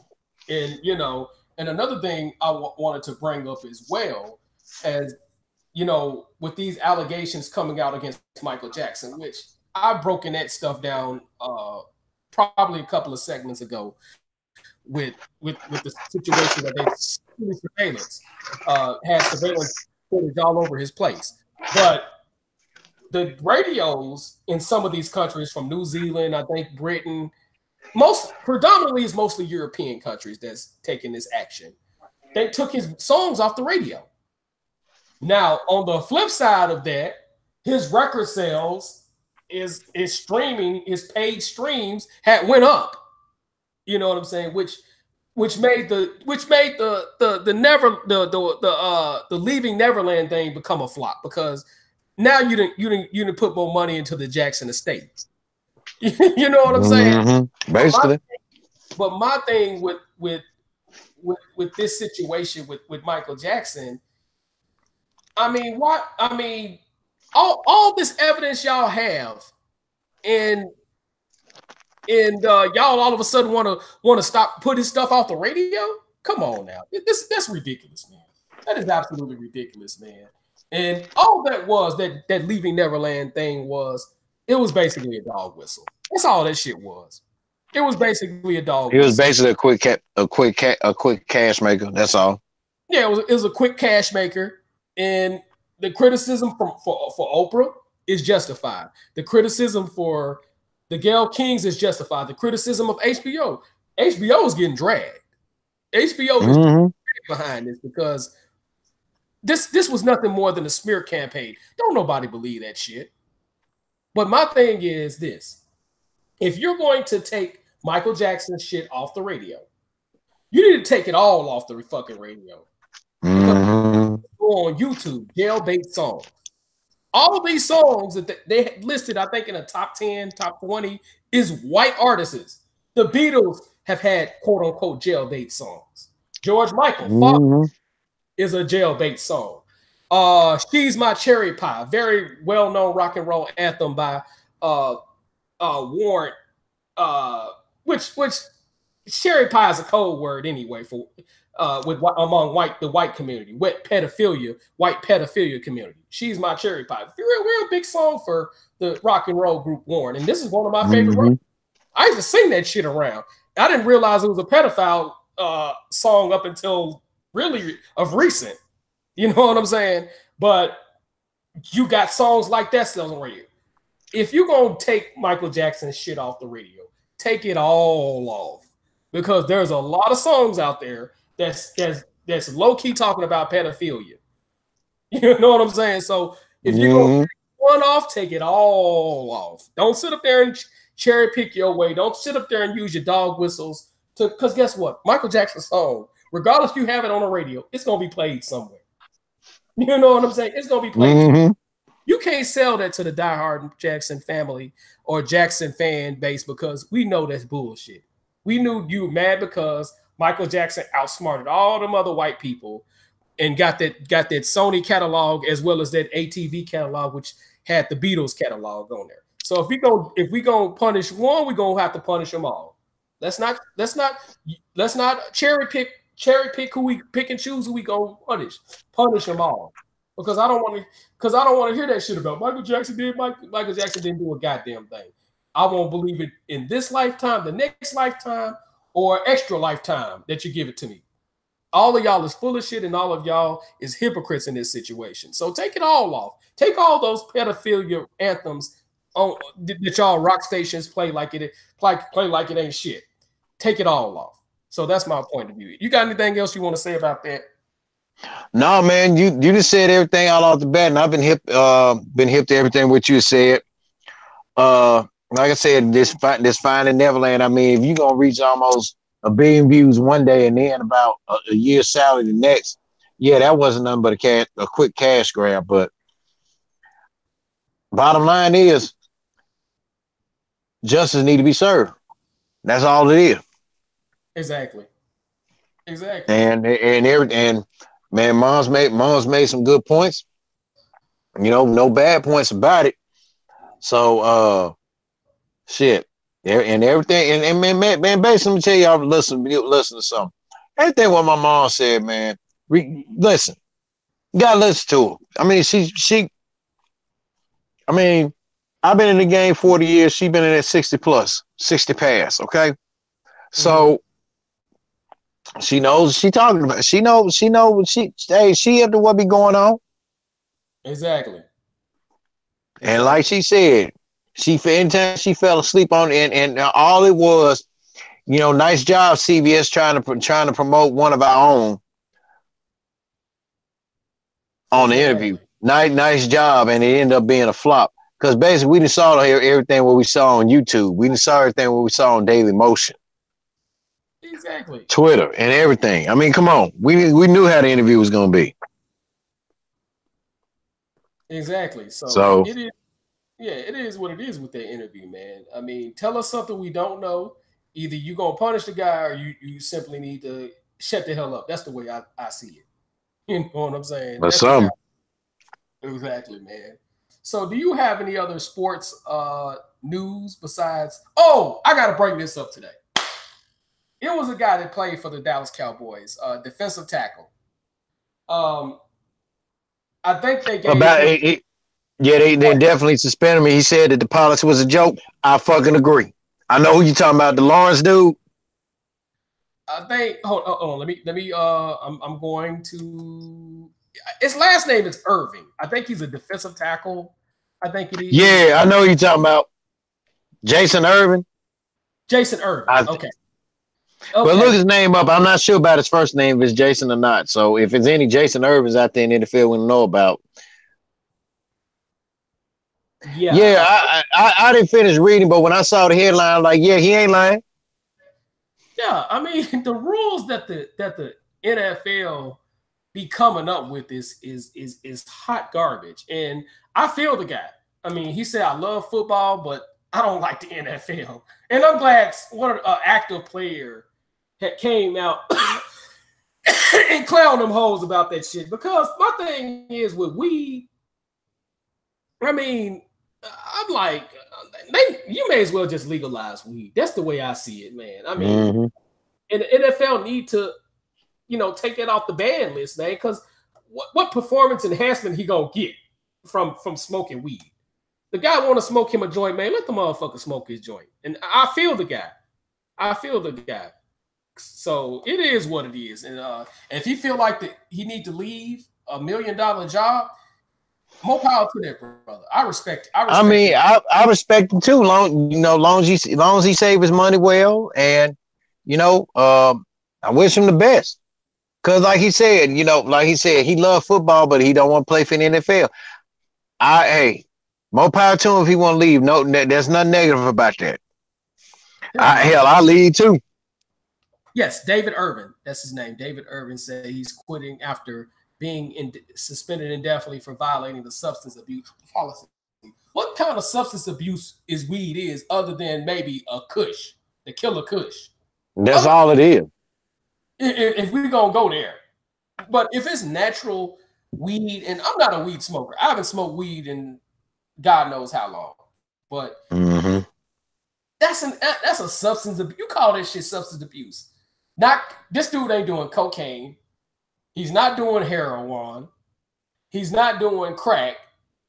So why the fuck y'all fucking with this dude, man? So, and I'm with Mike Golick. Mike Golick said the same thing. I understand why he's walking away. He should walk away. Because if we're going to continue to nitpick, especially on black players in particular, don't get Mike Golick started talking shit. Yeah. And his son too. Yeah. I'll be honest like this. I think Mike Golick need to be an analyst for NFL on Fox. Exactly. Because I'm so glad Skip Bayless and Shannon Sharpe got their own shit where they can say what they want to say without being handicapped. Exactly. And then Shannon, he said sometimes he had to watch what he said about with Cool Jackson. He said, I can't call him what I want to call him. He said, because if I do, I'll mess around and get suspended. Exactly. We all knew what he meant. I mean, shoot. Everybody talk bad about Fox News. Yeah, Fox News is the devil, but with Undisputed, they the angel. Oh, yeah, they go in. I mean, and I'm glad, they allow Shannon Sharpe to be able to say what he needed to say.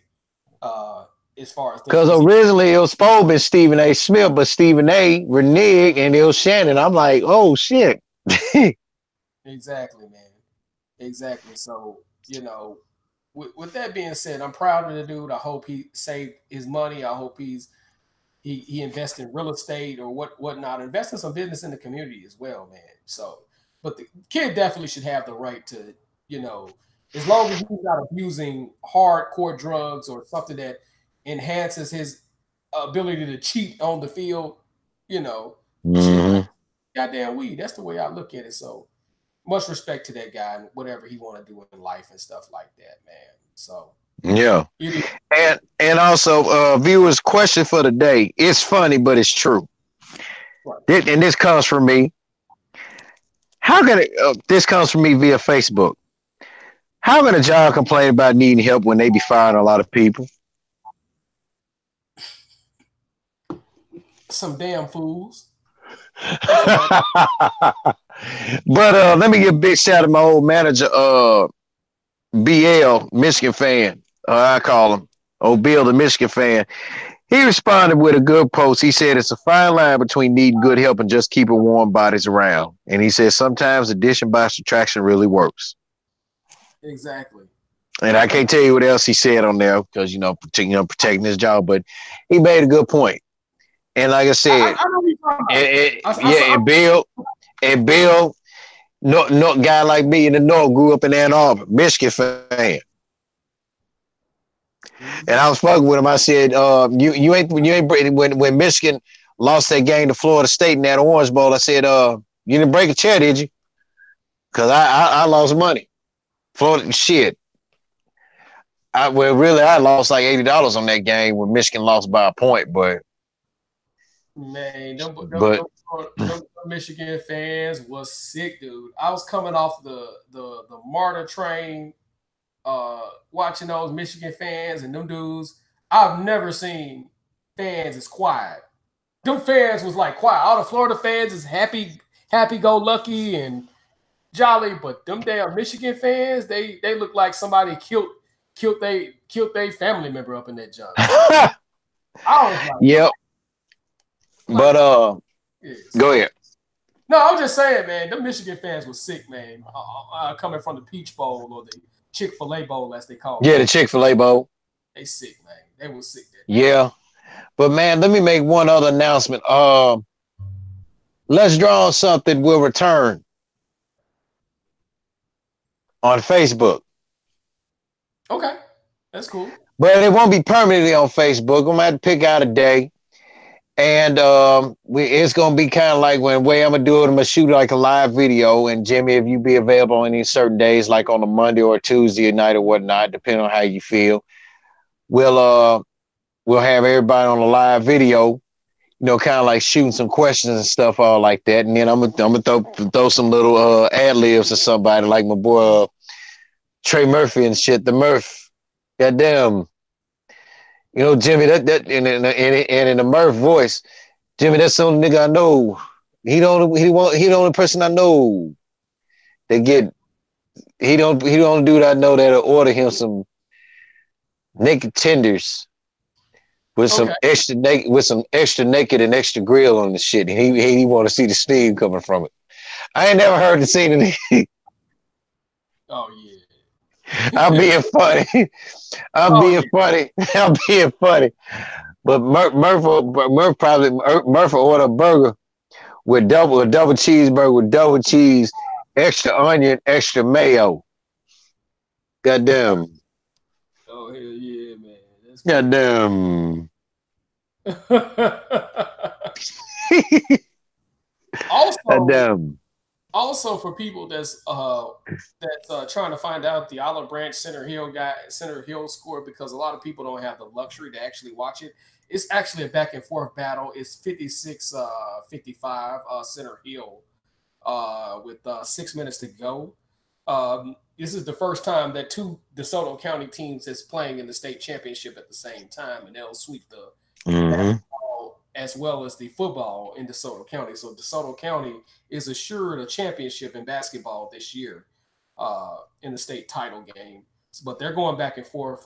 It's now a tie game as I just mentioned the score. So DJ Jeffries at the line. So it's going back and forth. It's a pretty good game. And DJ Jeffries is doing his thing. So yes, that's good. I look forward to him actually being a factor along with James Wiseman and Malcolm Dandridge at the University of Memphis next year. Yep. And through Google, we got a final on the NBA game. The Rockets beat the Sixers 107-91. And now you got the Clippers and the Thunder. They getting ready to start up. Tell me something. What is the standings? Because I know the Rockets was approaching. They was approaching the third spot in the West. So how's the standings are looking? Let me look it up. Well, I know that the Lakers are on the outside looking in. And they play Boston next, from what I understand. That's what the homies LeBron fans. You LeBron sexuals. You LeBron sexuals and shit and shit. Don't go there, man. Come on, that don't kill my boy like that. I'm a LeBron fan too now. But well, you Laker fans and all that other good shit, even. Yeah.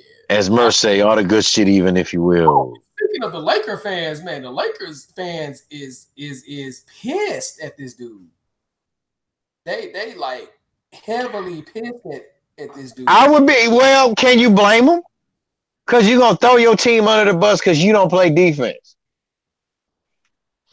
Okay, Yeah, the standings are as follows. If the playoffs were to start today, for the East, we would have the Bucks playing the Heat, the Raptors playing the Nets, Pacers playing the Pistons, and the Sixers playing the Celtics. yeah. And in the West, the Rockets are a half game behind the Thunder. But the Thunder in their last 6, they are 4-6, and the Rockets are 7-3.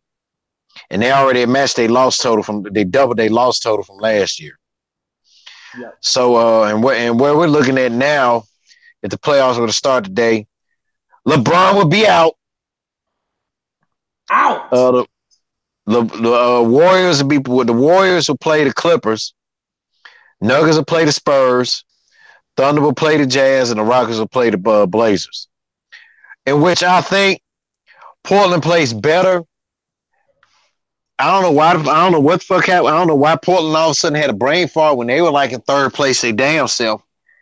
Portland is more suited to being a third seed than anything.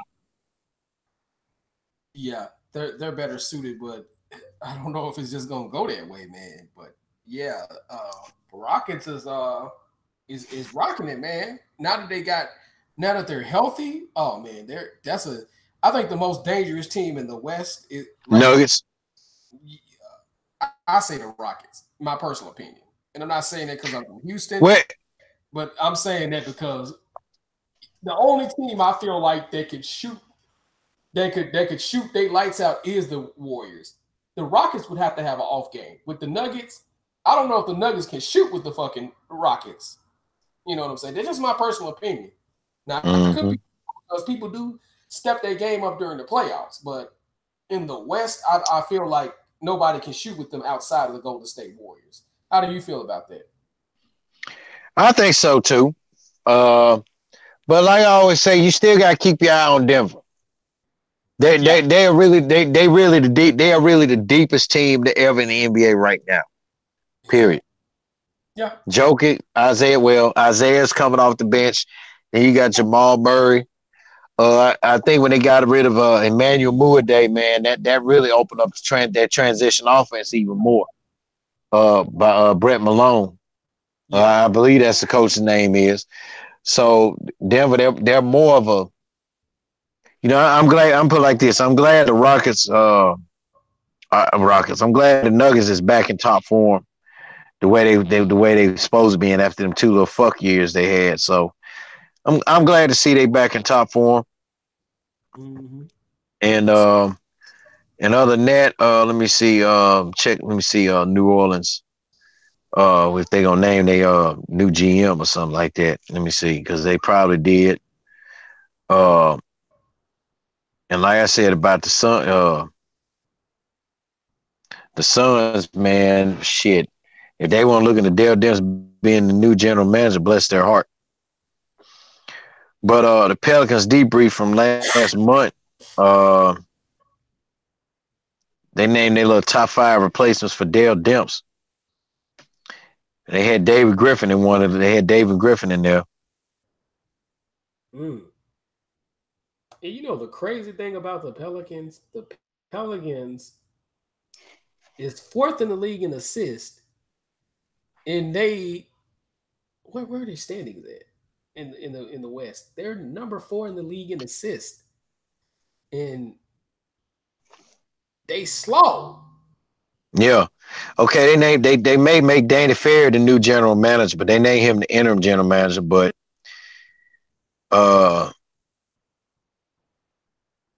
he did good when he was in Atlanta. Okay.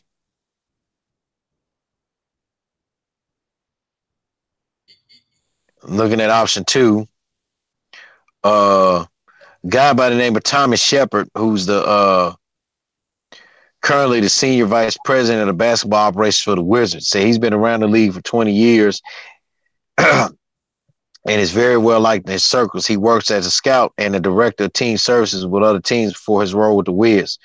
So he's been a great asset to his organization and is very good at finding helpful talent for his teams. Said, in fact, he was instrumental in getting Washington to acquire guys like John Wall, Bradley Beal, and Otto Porter. And while the Wizards seem to be in the current state of upheaval, it's obvious that Shepard did his best to take the Wizards from the cellar to several promising playoff appearances in recent memory. He's proven he is capable of rebuilding the roster, and the New Orleans Pelicans could benefit greatly from his experience and eye for talent. Yeah. So, okay. Yeah, he did.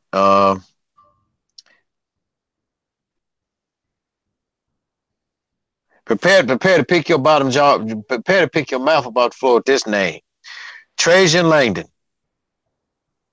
As the general manager? Yes.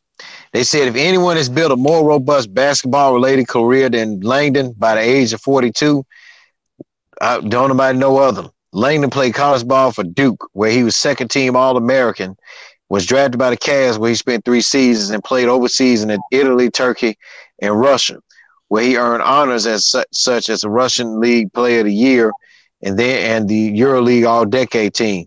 Heck, he was even drafted by the San Diego Padres to play professional baseball at college as well, but declined to play ball. Clearly, Langdon has enough experience to have a great, well-rounded view of the game, and after he retired from his playing career, he quickly stepped into a role as a scout with wait for it, with Popovich 101, the Spurs. After a few successful years in that position, he was hired as an assistant general manager with the Brooklyn Nets. Brooklyn's very quick turnaround in the last couple of seasons has been impressive, and you can be sure that Langdon's addition to the front office helped expedite their rebuild greatly. While he's never had actual full experience as full-time general manager, he's showing he could be worth taking a chance on if your teams look for a rapid rebuild. Yeah, wow. They in the playoffs now. They in the playoff hunt. That's a name out of left field. Mike Zarin, who's an assistant general manager of the Celtics, he's one. And they don't show his picture though. Wow. And what else? Last but not least, David Griffin. Shit. If you ask me, I think David Griffin suited for the job. Like I said on your last live stream, he ain't gonna take no shit from nobody. He stood up to LeBron. That's why what's his name? Gilbert fired his ass. Oh, okay. Oh, he's won 2 EuroLeague championships. Wow. Yep. With Langdon, speaking of Trajan Langdon, his high school team out of Alaska was the only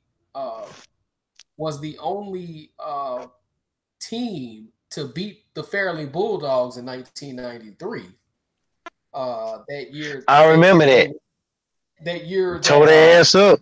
That year, Deuce Ford.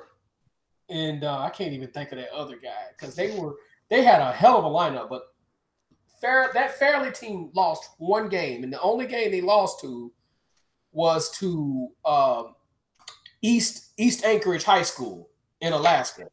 And all the Fairleigh teams that Deuce's father had, man, they could never win no damn championship. Yeah, but they won one. That was the only championship they won. That was the only one they won. And like the team 3 years before, when they had Corey Beck and Dwight Stewart and those guys. Yeah.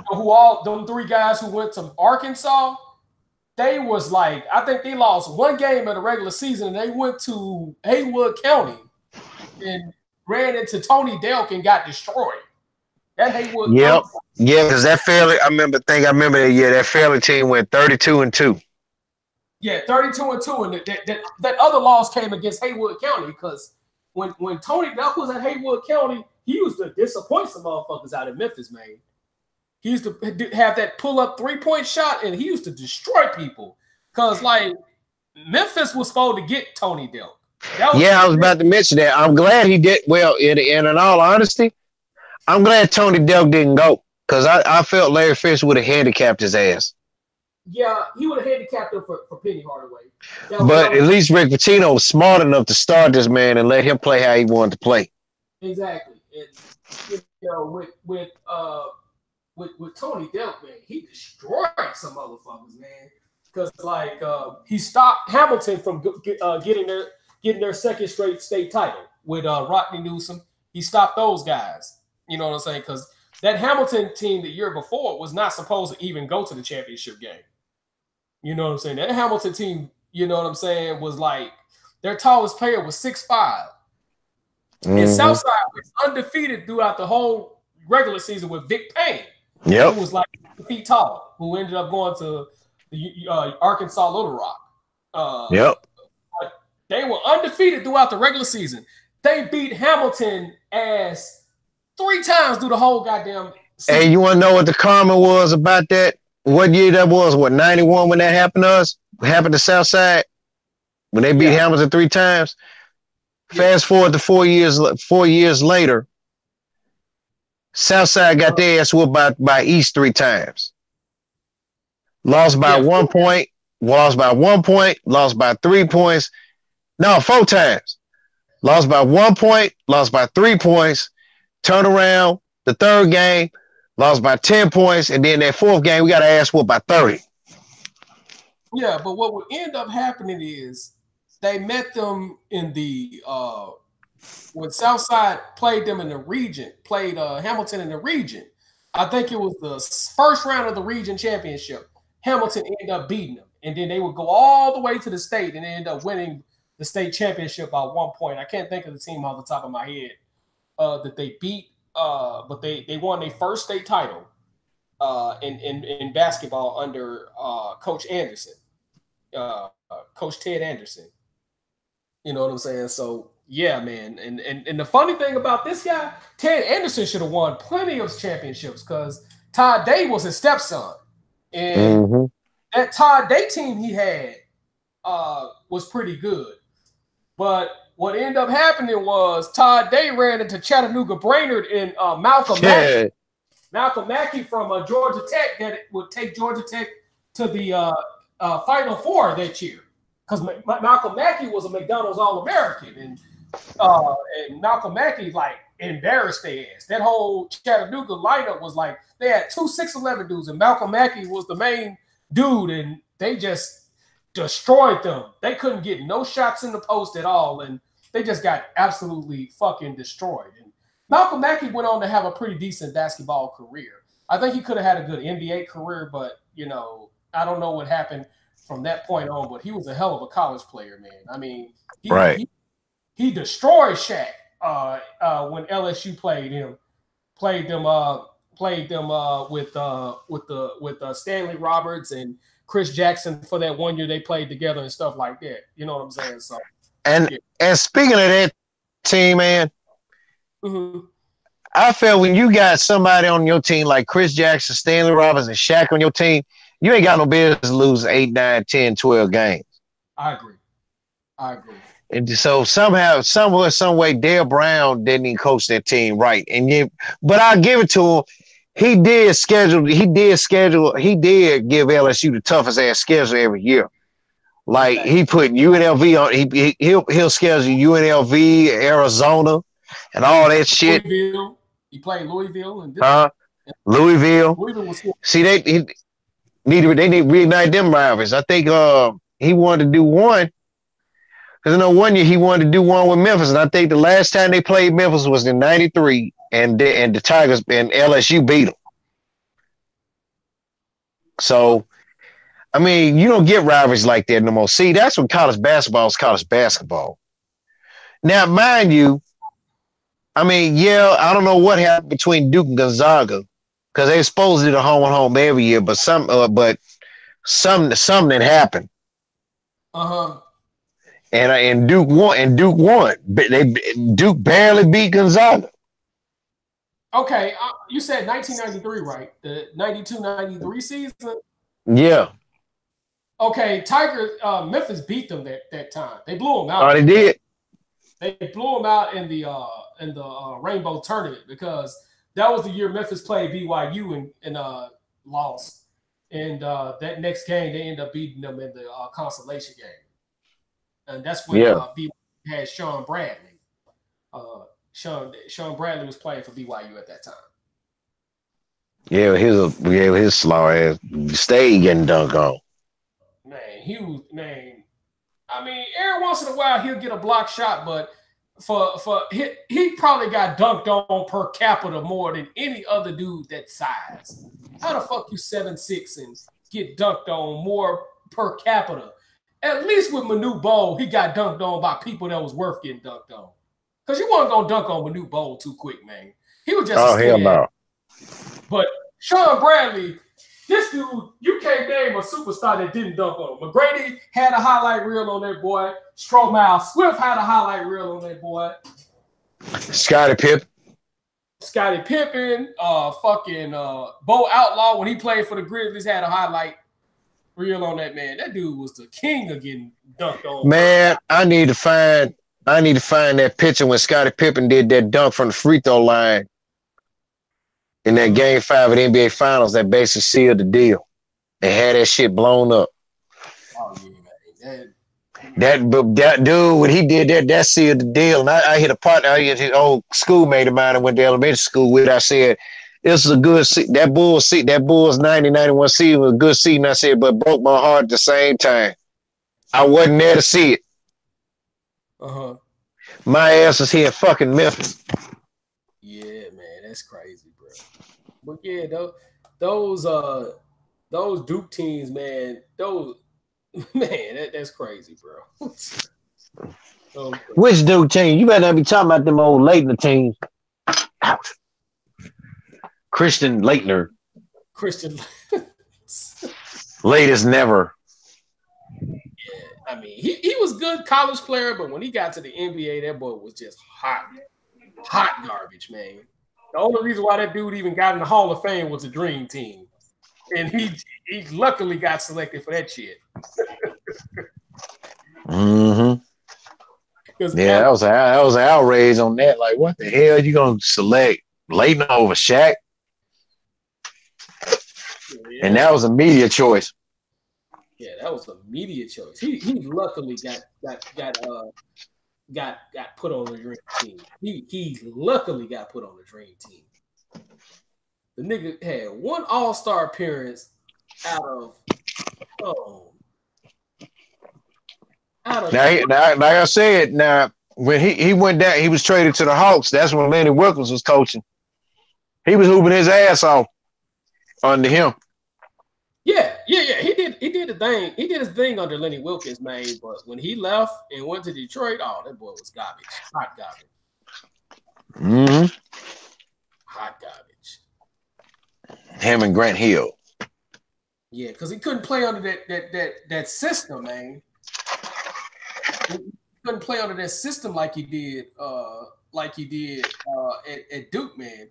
Because like motion offense, it hides a lot of weakness of a player, especially if you run it the correct way.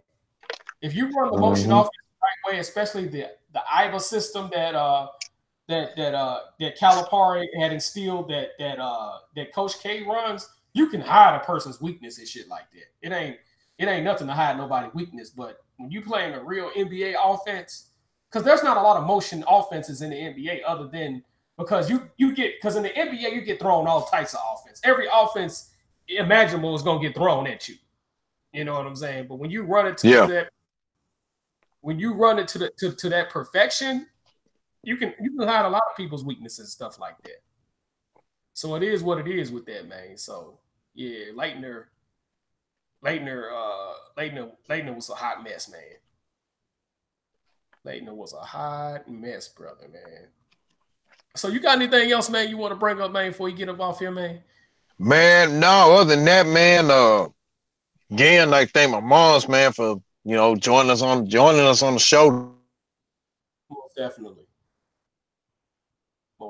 brother. Most definitely. Surely appreciate that. I think that thumbs up button gonna definitely be rocking. Oh yeah, man. And if somebody thumbs up down this video, you better put in the comments why you thumbed it down. So you 9 times out of 10 that's a troll, and he not gonna answer. And then a lot of times I have to block the person's comments anyway for even because you ought to see the filter that I could go through, because it'd be a lot of crazy comments that come through my comment section, man. So I have to block people all the damn time. So it is what it is, man. But I like to thank the viewers for coming on. I like to thank his mom for coming on, man. And this your boy, live and direct in full effect out the 832. Y'all already know how I do. And this is my boy from the 662. And y'all already know how we both do. So, man, good night. And y'all have a good day. And don't drink and drive out here, man. Have a good night, but don't drink and drive, man. So it is what it is. And the pleasure was all yours. All right. Peace out.